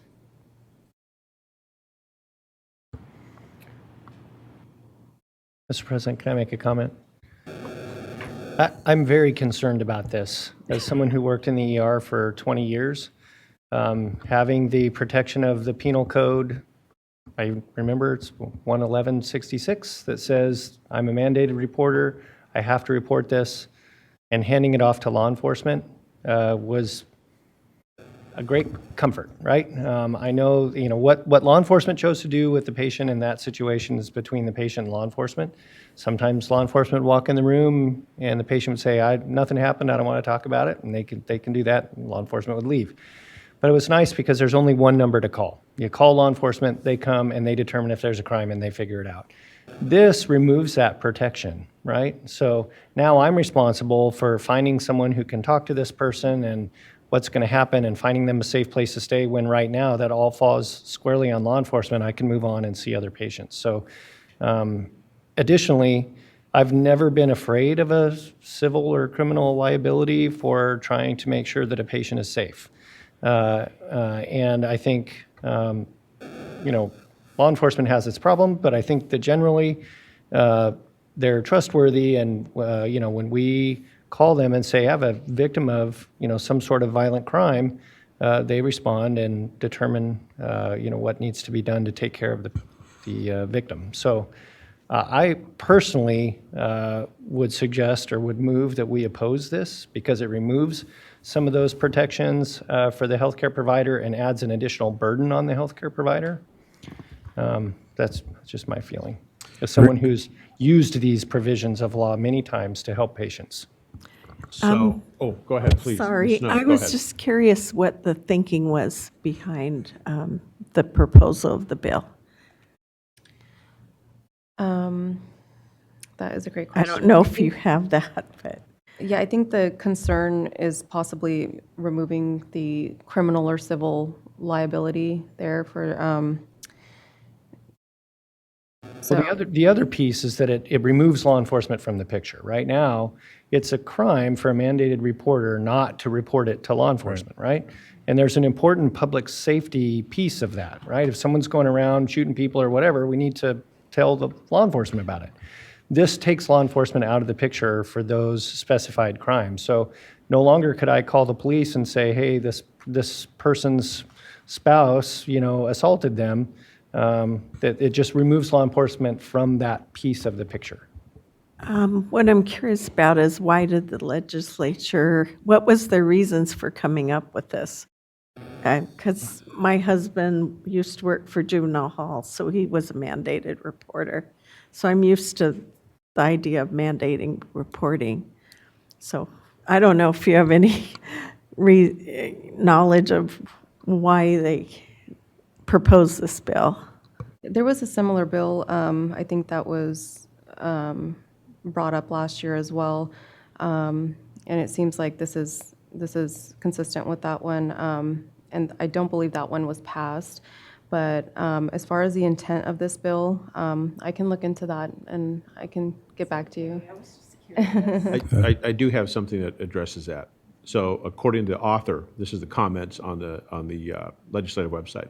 According to author, and this is kind of what I was guessing, what it's to promote healthcare. If you think that maybe your spouse or whatever is going to get a call from law enforcement because you got whacked in the head with whatever, you may be a little more reluctant to go get healthcare. The problem, I agree with Jed, I oppose it for a lot of the reasons Jed said, but also by giving discretion to our members, we put them in a trap. How about I say now, the survivors of a spouse that got beaten and is now killed, I say Jed didn't exercise proper discretion to go ahead and report this. Had he done so, I might still be here today. So I think it just puts too much responsibility on we're supposed to be protecting the public, but we've got to protect our members too. I think that just puts way too much discretion. I'm sensitive to the author's thinking there that, hey, we want them to get health care even though they may have suffered an injury, and now they're afraid to go do that because they know there's mandatory reporting. That's a tough balancing act, but I don't think that balancing act should place that burden on the healthcare professional. Yeah. Let the healthcare professional deal with the injury, and the rest of it is going to have to take care of itself, would be what I would say to that. Randy Hawkins. So I think the author's argument is a weak one, and I echo what's been stated by unequivocally 100% by Jed and Juan. Doesn't make sense. Agree. All right, well then I'll make a motion that we oppose this. I made the motion. Oh, you Just need did? a second. Okay, so I'll second it then. Any public comment on this matter? Okay, hearing none. Ms. Gompers.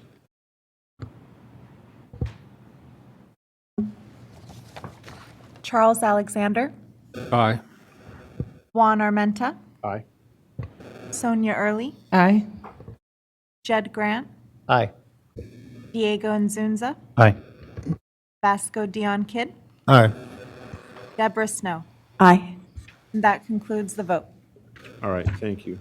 Thank you, Ms. Dillon. So let us move to item D. Item D is AB 1070, physician assistants, physician supervision exceptions. Existing law prohibits a physician and surgeon from supervising more than 4 physician assistants at any one time. This bill would accept from that prohibition the supervision of physician assistants performing home health evaluations to gather patient information and perform annual wellness visits, advanced assessments, or health evaluations as specified. And staff does not anticipate any fiscal impact as a result of this bill. So this bill was brought on after COVID-19 and the pandemic. It was actually sponsored by Signify Health, the largest, one of the largest home health care providers. And the supervision ratio was put into place to prevent physicians from being overextended. And the intent is that this bill lifts the supervision requirement and therefore ratio for evaluation services that do not involve direct patient treatment or prescribing medication.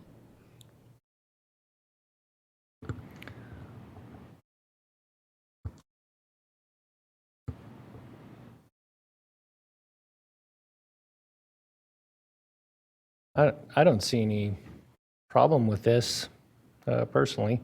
You know, I think I understand the argument like in an acute care setting and, you know, with ratios there and, but in a home health setting where they're just basically wellness visits, where they're essentially screening for problems.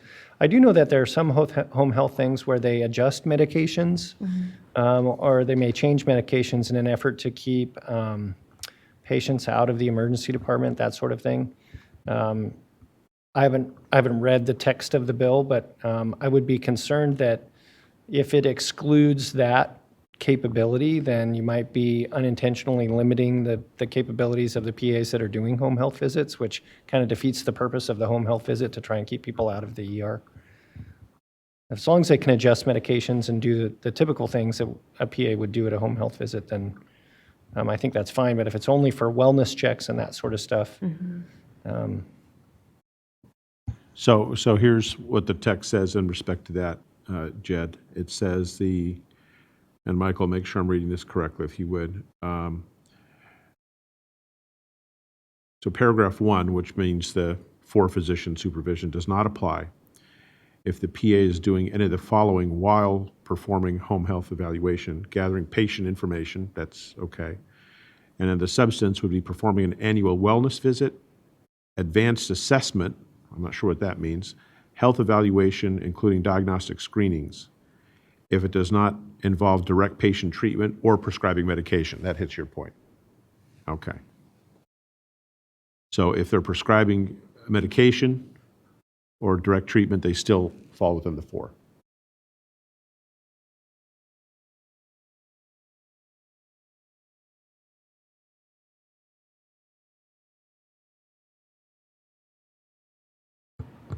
Does anybody have any other comments on AB 1070?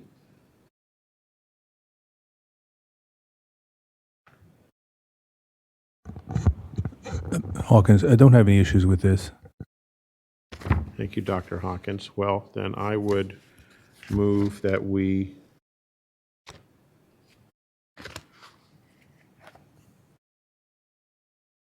I think we can just be neutral on this. I don't think we need support. It's already passed unanimously.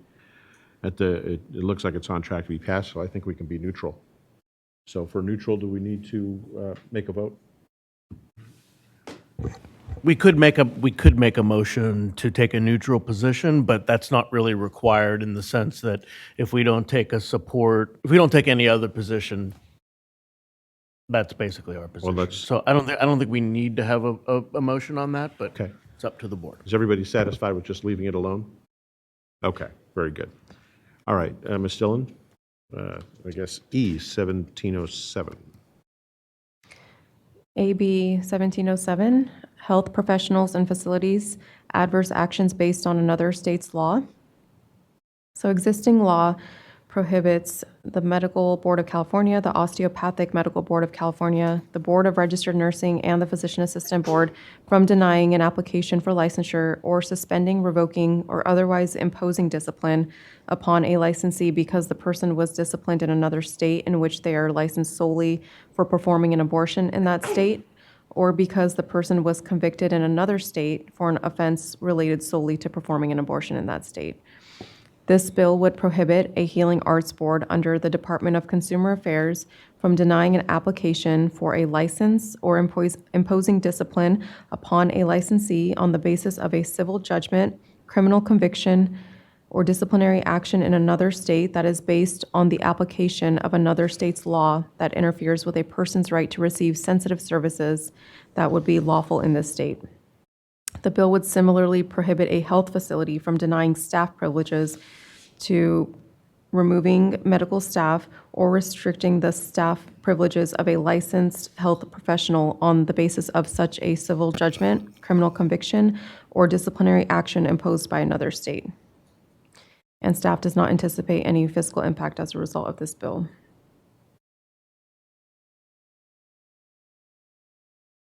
Well, we were wondering how long it's going to trickle down to us, and here it is.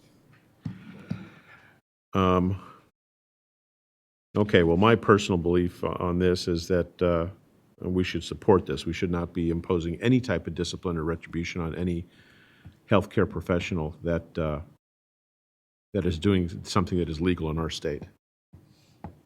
Agreed, Hawkins.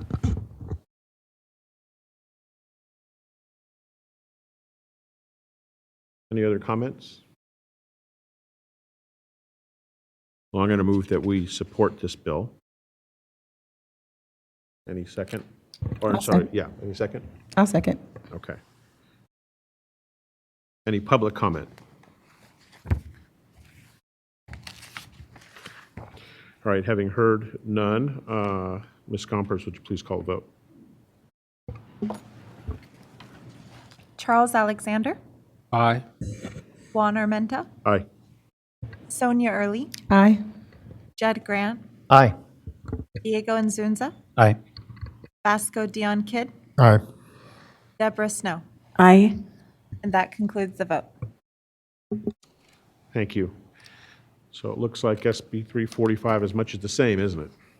Yes, it is. So SB 345, Healthcare Services, Legally Protected Healthcare Activities. This bill would also prohibit a board from denying an application for licensure or suspending, revoking, or otherwise imposing discipline on a licensed person because they were disciplined or convicted of an offense in another state if that disciplinary action was for providing a legally protected healthcare activity.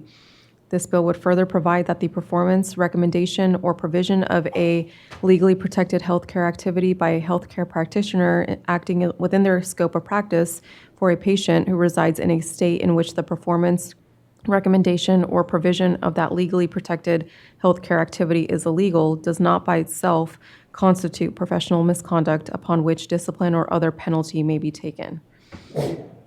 And the bill defines a legally protected healthcare activity to mean specified acts, including exercising rights related to reproductive healthcare services or gender-affirming healthcare services secured by the Constitution or the provision of insurance coverage for those services. And staff does not anticipate any fiscal impact as a result of this bill.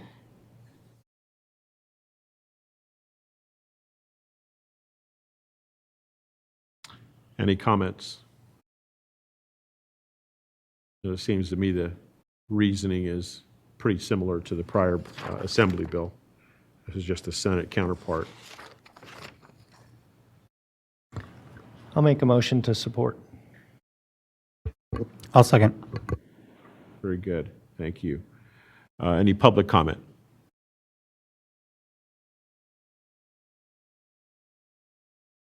The second was from Dr. Hawkins, I believe? No. Oh, Diego, I'm sorry.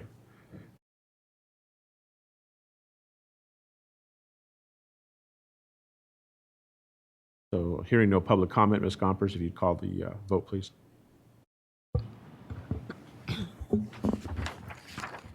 Charles Alexander, Aye. Juan Armenta, Aye. Sonia Early, Aye. Judd Grant, Aye. Diego Inzunza, Aye. Dion Kidd, Aye. Deborah Snow. Aye. And that concludes the vote. Thank you. Okay, next. Ms. Dillon. So moving on to SB 372, which is Department of Consumer Affairs Licensee and Registrant Records Name and Gender Changes. SB 372 would require boards to update a licensee's records, including records contained within an online license verification system, to include the licensee's updated legal name or gender upon receipt of government-issued documentation that demonstrates a legal name or gender change for the licensee. The bill would also require the board to remove the licensee's former name or gender from its online license verification system and treat this information as confidential. The bill also requires the board to establish a process for providing a licensee's current name or enforcement action record linked to a former name upon receipt of a request that is related to an enforcement action against a licensee, and the request must be completed within 10 business days. Additionally, the bill would require the board to reissue specified documents issued to the licensee with their updated legal name or gender if requested. The bill would prohibit a board from charging a higher fee for reissuing a document with a corrected or updated legal name or gender than the fee it charges for reissuing a document with the corrected or updated information. And regarding fiscal impact, staff does not expect a significant fiscal impact effectuated by this bill, given that the board's current processes meet the requirements of this bill. I'm sorry, could you repeat that last sentence? Staff does not expect significant fiscal impact and as a result of this bill, given that the board's current processes are in line with this bill. Oh, okay. Hawkins, I have a question. I may have missed it, but does this bill allow a workaround for an individual who's been disciplined to change their name and therefore not be identified as a person who's previously been disciplined by a board? So this bill allows a licensee to legally change their name or gender if they have done so, and if they provide the corrected government-issued documents. But it also provides a way for a licensee to be looked up for enforcement purposes by the public, even though they changed their legal name or gender. How would they know which name to check? So we, as the board, have the ability to do so with our online verification system. So they would have to contact the board. And I think this is something that the Department of Consumer Affairs is currently working on, a way to protect licensees who have taken that step to change their name or gender, while also protecting consumers by allowing the public to get the requested enforcement action information through the board. So we're working with the Department of Consumer Affairs to come up with a way to make sure that this process does both things. It protects the licensees, but it also will protect the consumers as well. Okay, so my concern would be primarily that of a disciplined provider with a workaround, not a gender change, but thank you. Yeah, Dr. Hawkins, here's the language in the bill. The board shall establish a process for providing a licensee's or registrant's current name or enforcement action linked to a former name upon receipt of a request that is related to an enforcement action against licensee or a search of a licensee by a previous name. The process shall ensure the request is completed within 10 business days. This subparagraph shall be implemented in compliance with the California Public Records Act. So a little extra step in there, but you can do it. Thank you.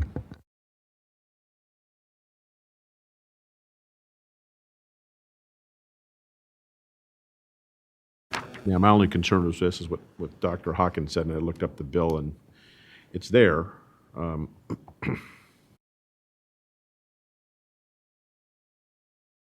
Anybody else have any thoughts on this?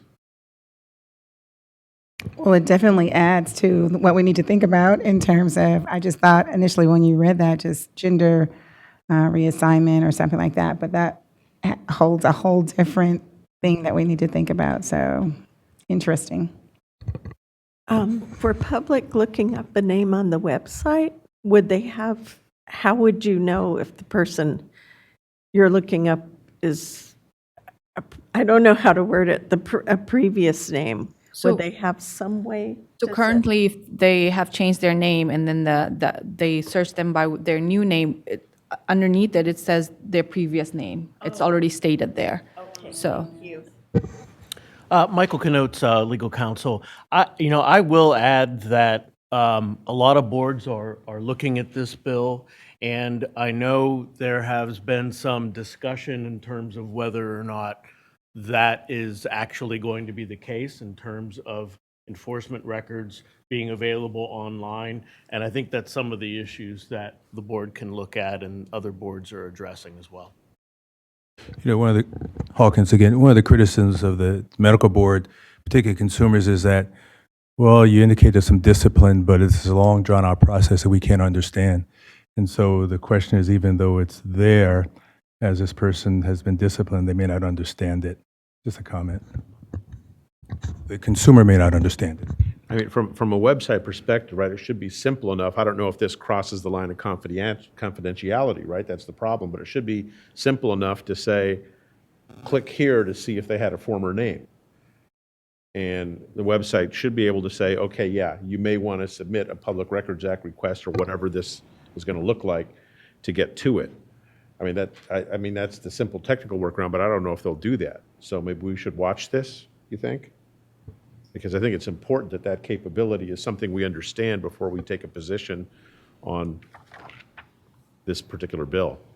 Is it going to be similar to, like, say, your married name, formerly known as X versus, I'm not sure. Is it? Right, and that is part of it, but I think the other issue is licensees who are victims of domestic violence, for example. We don't want their former names to be listed on the website, for their own protection. So I think that's a huge issue that, Department of Consumer Affairs will hopefully be providing some guidance on how to go about, providing that information, but with still protecting the licensee's wishes, so.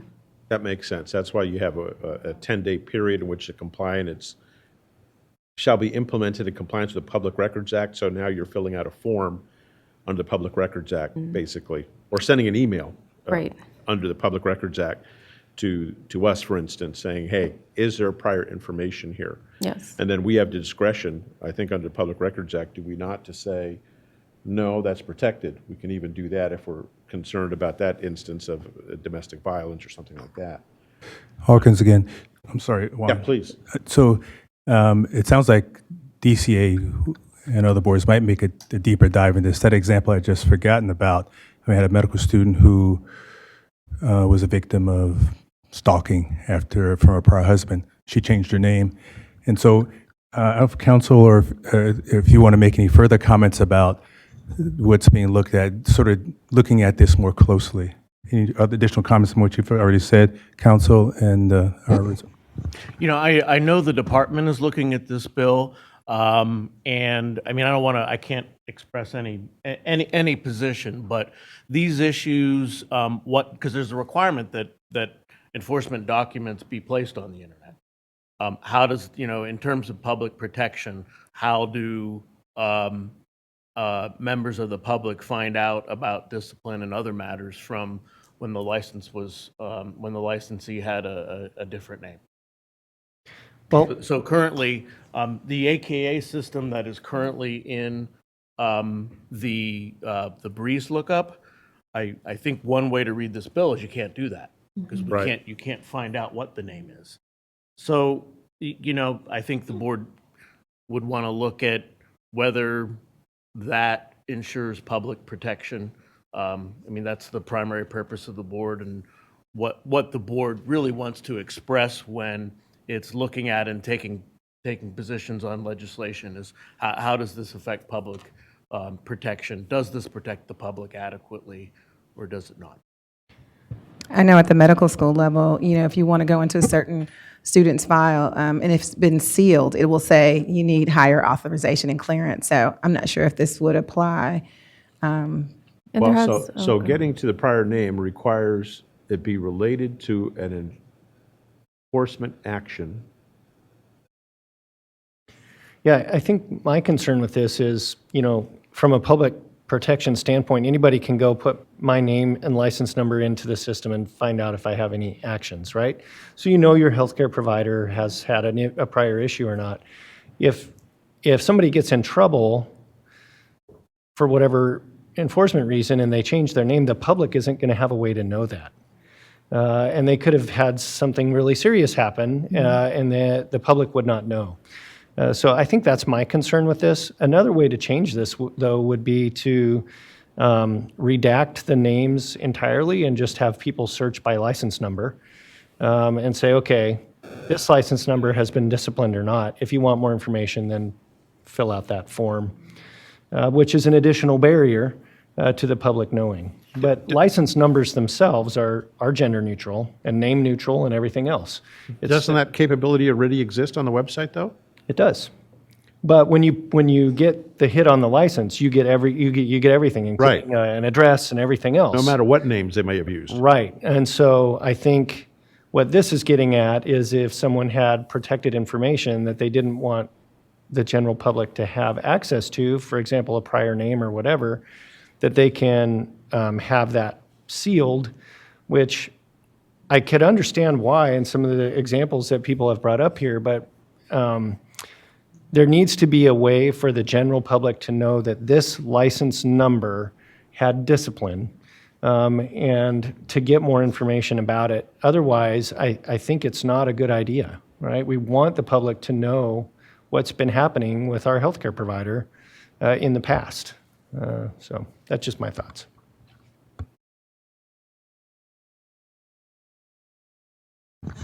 So I think we heard Juan say neutral. Have you thought any more about that, Juan? You may have looked more closely at any of us, perhaps, but does the discussion help you make a recommendation to us? Yeah, I think I'm more persuaded with Jed's point of view at this point, that the public needing to know. I mean, I wish I knew. There's no comments here from the proponent of the legislation.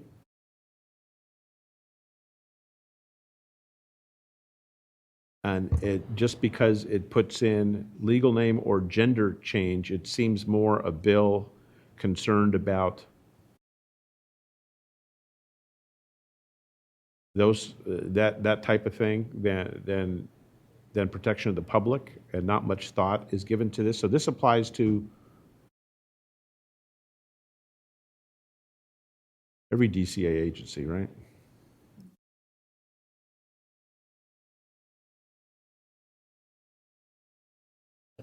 Yes.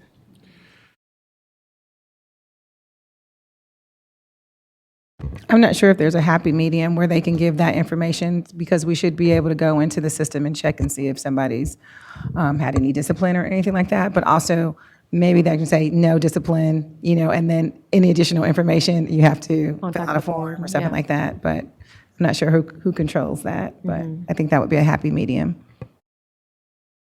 Well, you know what? It just occurs to me that, following Jed's argument, that being licensed is also a privilege, and I think one of those privileges or responsibility is to make your record available to the public should they be concerned about. Right. Yeah. And you have to do that. Sure. So is the recommendation to oppose? I'll let Jed make the motion. Well, no, I'll be happy. At the risk of upsetting this senator, I think we should take an opposed position, just because it interferes with our main mandate to protect the public safety. So, I think we should oppose it. I'll make that motion. Yeah, I'll second it, because I think we need to be clear that the real basis for us is, while we certainly understand the gender change and those issues, the protection of the public when it comes to healing arts, I think, is a little more important than somebody that has a private investigator's license or something like that. Yeah, Hawkins, I doubt that we're going to be the only board opposing this. Probably not. Yeah, there'll probably be others. Okay.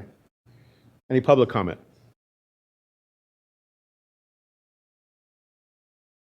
Okay, Ms. Gompers. Charles Alexander. Aye. Armenta. Aye. Aye. Lee. Aye. Jed Grant. Aye. Diego Nzunza. Aye. Vasco Dion Kidd. Aye. Deborah Snow. Aye. And that concludes the vote. Okay. Number H. Item H is SB 385, Physician Assistant Practice Act, Abortion by Aspiration Training.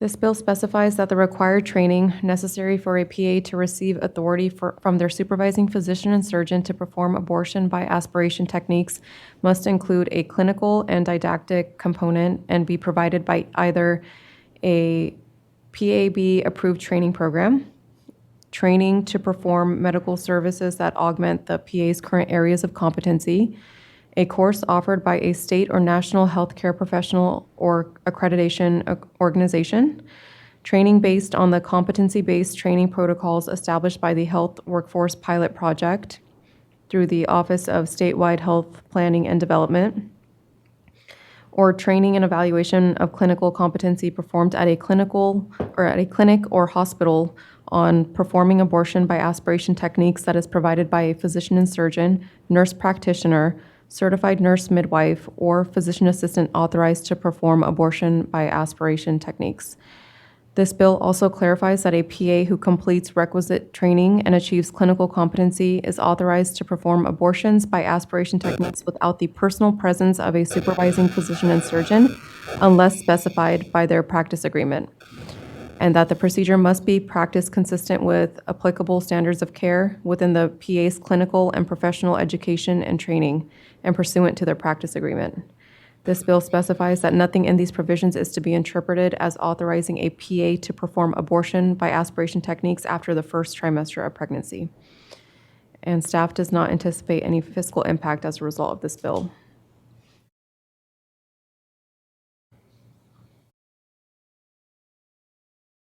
So the sections of the clinical and didactic components that were added were subsection C, D, and E. I believe the PAB accredited or PAB approved training program and training that augment the PA's areas of competency were already included in law. So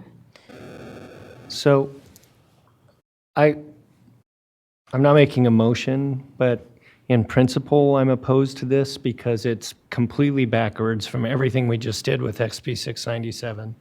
Right? We got away from us mandating what PAs can do, and we said that's a decision that we want the PA and the supervising physician to work out. This is completely backwards to that. If a PA and their physician want to specify in the practice agreement that a PA can do aspiration abortions, it's up to them to come up with this list of stuff. We should not be getting into the middle of that. We had huge conversations about this for 2 years with SB 697. And worked hard with CAPA to get this passed, and we're making regulations right now exactly to not do this type of thing. So unless there's some driving reason that I'm not aware of, I really don't think we should be putting outside requirements in the practice agreement based on specific procedures or things. Like, this is something that the supervising physician and the PA should come together to do, and the practice agreement already requires that they have to be appropriately trained, supervised, and meet the standard of care. So why would we add these additional things externally? I don't understand. And also to add to that, I think this might be the wrong forum, because when you're thinking about clinical and didactic, that gets into our educational process. And we don't even mandate that students deliver babies, let alone, have abortion. So I think this might be the wrong forum, if I'm not mistaken, to even think about doing this or having it here. This is Dan. I would agree with that as well. I mean, as Jed and Sonia pointed out, it's, that's something between the physician and the PA determined at the practice level, which is what Senate Bill 697 does. So I don't think we need to be prescriptive here as a board. It's interesting, quoting the Pro Tem Atkins, who introduced this. This year, as we watch other states continue to erode access to abortion, it is clear that we need to continue to do everything we can to increase the number of trained providers available to California, those who need to come here for reproductive health care. But along the lines of what you three had said, we already did that, right, with the supervisorial. So I'm not sure if... Unless there's some section of law that I'm not aware of that says PAs are not allowed to perform aspiration abortions, I'm not aware of that. And I just want to add, we already talked about how difficult it is to get clinical sites. And then also OB is one of those sites that is heavily coveted because we don't have enough of them. And then to also require that they have to mandate to go through this type of training, that's super incredibly hard to mandate and to even achieve, I think. So again, I just think it's the wrong form and also impossible to do along with other things. Thank you.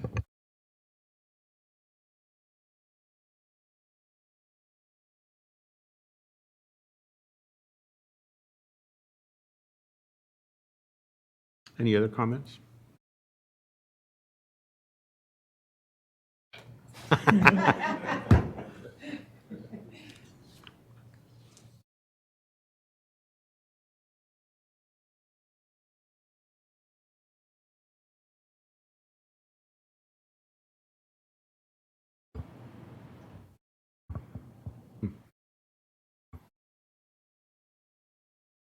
I just don't understand the motivation for the bill, given maybe Senator Atkins just doesn't realize what we did with the prior. I just wanted to add, just having a conversation with the DCA ledge unit. It seems like a cleanup bill because SB 1375 updated the training for NPs, but not PAs. So I believe this bill was introduced as a cleanup to add that to make sure that they're the same standard or something. So Yeah, but that's exactly Jed's point. Cleaning up what? We already did that through our reg package and.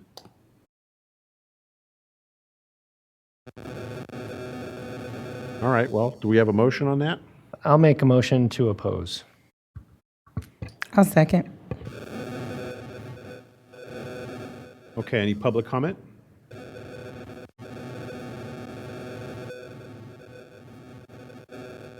Okay, Ms. Gompers, if you call the vote, please.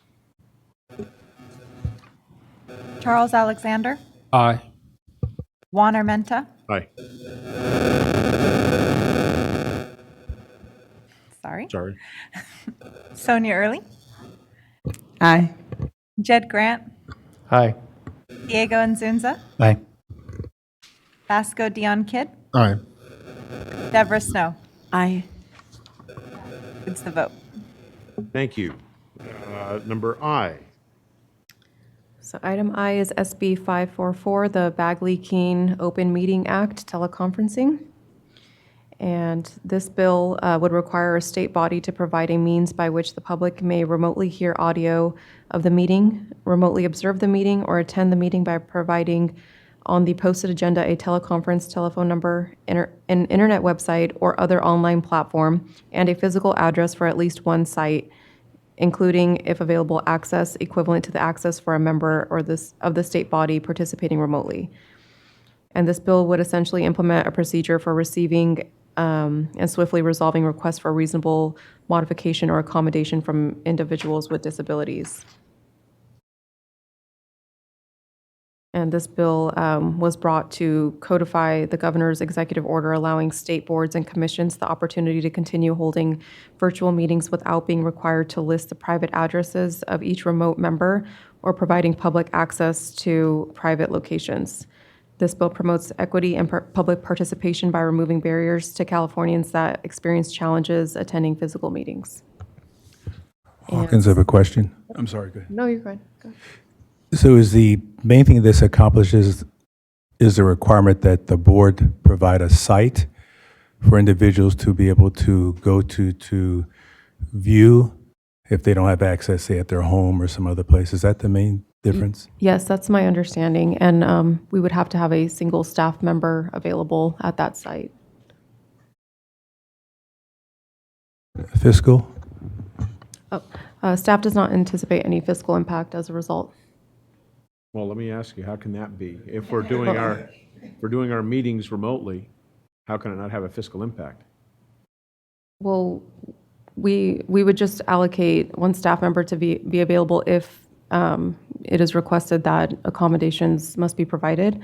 But I believe that cost is already covered in our DCA No, but what program. about our travel costs? So I think she's saying that they only have to have one person there, but everybody else can meet online in their virtually. Virtually, Right. yes. Correct. So it would have a fiscal impact for all airfares and our cars and hotels and everything else. But those are already allocated for in our budget, correct? No, so this bill basically is you can meet virtually. You don't have to you're not traveling in town, say Sacramento or San Diego. So, and then you don't have to have previously we used to put the addresses of your location and have it accessible to the public. We don't need to do that through this bill. Oh, that's Yeah. all this bill is doing is removing the address component? Address and also And providing accessibility for public. those who cannot Oh, I access. misunderstood. I thought this was allowing us to do virtual meetings. Yeah, it does in the sense, we can do virtual meetings now, but each location of every board member would have to be public and at a public location in which any member of the public can arrive. So you don't want to use your house, you want to use a public place. So this removes that requirement, which is really the same effect as the statute that is currently in place from the pandemic. So this is Hawkins again. So I misunderstood it in a different way. I thought that the boards would be meeting in person, but the board had to make accommodations and make sure that individuals who wanted to view the meeting virtual and hear it were provided a place that they could come to view and hear it. Say if they didn't have a computer at their home or something like that. That is not what this is about, correct? It's both. So it's sort of a compromise in the sense that if you want to have a virtual meeting, you can do that, but you have to have one physical location where the public can attend if they so wish. Otherwise, it can be just an audio connection, but generally, audio video connection are sufficient, especially for board members where they need to be. So it's hard to believe there would not be a fiscal impact because you have to have a physical place where you identify the public or individuals to come to view and hear the meeting. That happens to be virtual or in person somewhere else. That would be part of, like, we will set it up in our, the hearing room at DCA, and that's part of the pro rata that we're paying DCA. So let me just make sure I understand. The old Bagley-Keene Act mentioned that we had to have a physical location and we had to identify that. With the pandemic, we went away with that through those new provisions. But now that COVID has ended, we now go back to the original Bagley-Keene Act, and this is modifying that Bagley-Keene Act, stating that we don't have to provide that location. And if we do, one person will be here, only one, not the rest of the cast, correct? Correct. All right, thank you. Just to add, no board member would have to be at the public, physical public location, but the public has to have a location to participate at if we're going to have a board meeting, and we're not Exactly. going to notice all of the locations. Exactly. Okay, great, thank you.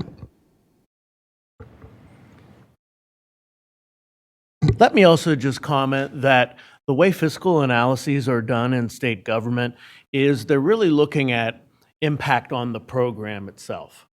And there may be some savings or costs in terms of the way that you do your meetings, but as a portion of your entire budget, usually that is based on the size of those amounts, it would just be called absorbable, or it would be either, and it would depend, right, on how the meetings were done and where you went and what your plans were in terms of whether there's a savings or not. But certainly, I think certainly there's an argument that there's savings by allowing that flexibility, but it really depends on how all of the boards would look at this. And I don't think it's something that's being looked at.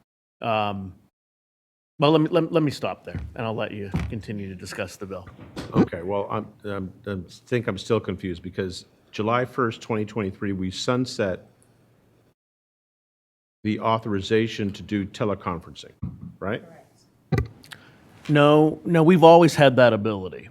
But what the statute that sunsets July 1st did was allow us to not have to, so it waives the requirement that we provide the board members' physical locations and that they be considered, basically Public places where the public meeting is occurring and that any member of the public can attend. I see, okay.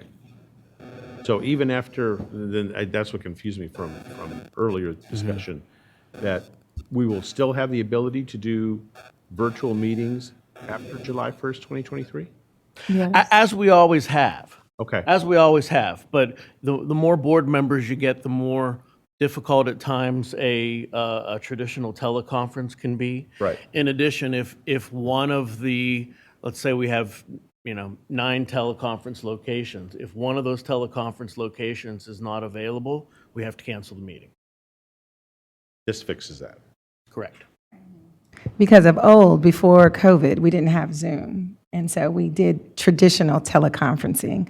But now that we have Zoom, that just adds to it. So it makes it a little bit more flexible for us. I see, okay.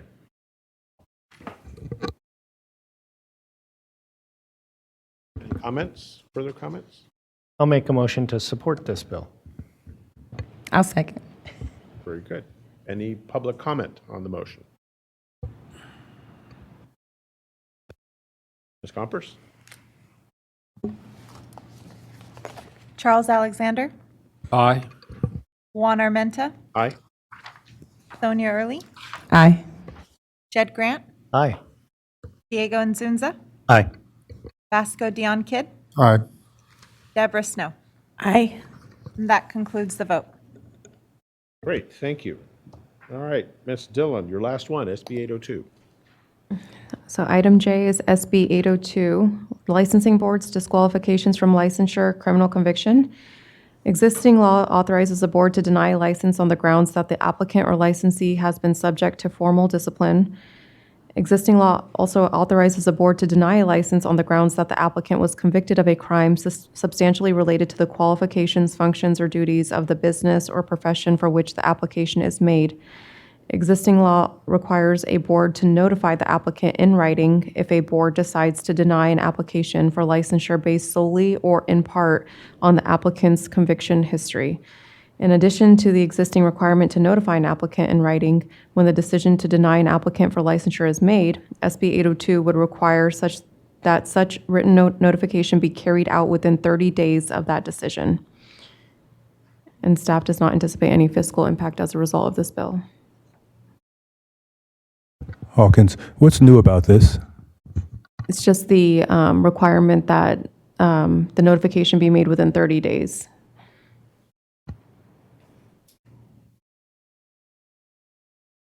Is there any reason that would be unreasonable? No. What was it before? I thought it was always 30 I don't think days. there was a requirement. There wasn't a time limit on when we had to notify the applicant, but this just adds that 30-day limit in there.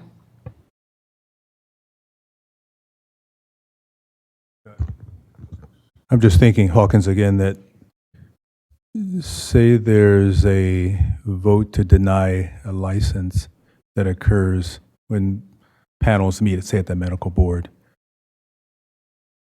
But actually, is it possible that the vote would occur, but the panel may not meet for a certain number of weeks, and at that point, the prospective physician in this case would be denied.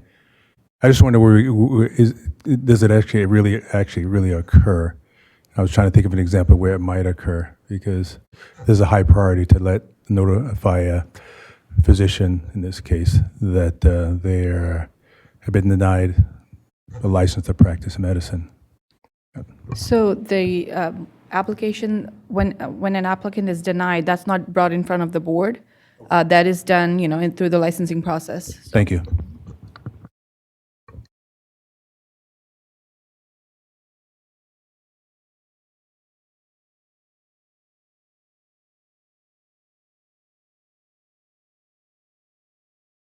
So previously, if there was a decision to deny based on conviction history, there was no notification?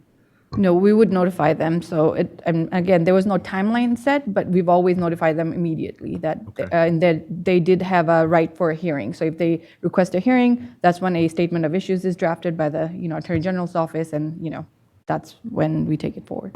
So literally, all we're doing is adding process here, the basis, the 30 days, and giving them the right to appeal. But it seems like internally, I'm sorry. Go ahead. Oh, no. This is Dan. I don't see any downside risk with just adding a 30-day time stamp on the process, given that we've had kind of an open book on when we would notify folks. So to me, it just makes sense. All right, any other comments? Vasco, you have a motion to make then? Motion to approve? I'll second. To support, yep. Okay, I'll second. Any public comment? Motion to support. All right, Ms. Compers, please call the vote. Charles Alexander, Aye. Juan Armenta, Aye. Sonia Early, Aye. Jed Grant, Aye. Zunza, Aye. Vasco Dion Kidd, Aye. Deborah Snow. Aye. That concludes the vote. Great, thank you. Thank you, Ms. Dillon. Thank you. Before we're done, could I just ask one quick clarification? Sure. So when we take a position on a bill, do you send a letter to the authors? Yes, I will be sending letters for all of the bills that we're taking positions on. I thought so. And then when you send the letter, do you include like our reasoning, like what the reason that we took this position? Yes. Okay. All right. Thank you. Sure, Jed's name is at the top of one. Speaking of changing names, I think that's sounding better and better. Coming after us, Jed. No, I'm just Yeah, so that sounds, Hawkins sounds really important for Atkins bill. But, you know, we're already doing this, so it's not necessary, yeah. Right, and I'm sure all of our fine legislators respect our ability to have a different mind and still be on the same page. Yes. Okay, Thank you. put that in there too. I just want to commend our team for already doing the great work. And so all these things are already done, even though we're putting dates and times to them. But, you know, hats off to you guys for doing a great job. Yeah, I agree. It's a fantastic team, and our survey indicates that. So thank you, guys. So, all right, I think, number 15, agenda items for next meeting. Are there any additions that anybody wants to bring forth? Jed, I think you might have one. I do. Okay. I would like to put on the agenda discussion of the change in title of the profession from physician assistant to physician associate. This is Dion. I would absolutely agree with that. Thank you, Jed, for that. This is Sonia Early. I want to go ahead and top that off and agree with that too. It's very, Hawkins, it's very interesting that as I run into PAs in one of my office there, I've already have adopted that title. So it's out there. It's great. Okay, I guess we'll have a discussion on it. All right, any other items to add to the agenda? Any public comment on adding agenda items for next time? Okay, that'll close that. So now, question, the strategic planning session, is that open to the public or is that closed as well? No, that'll be part of an open session. That'll be the afternoon session for the meeting. Okay, so I guess we should go ahead and move to closed session.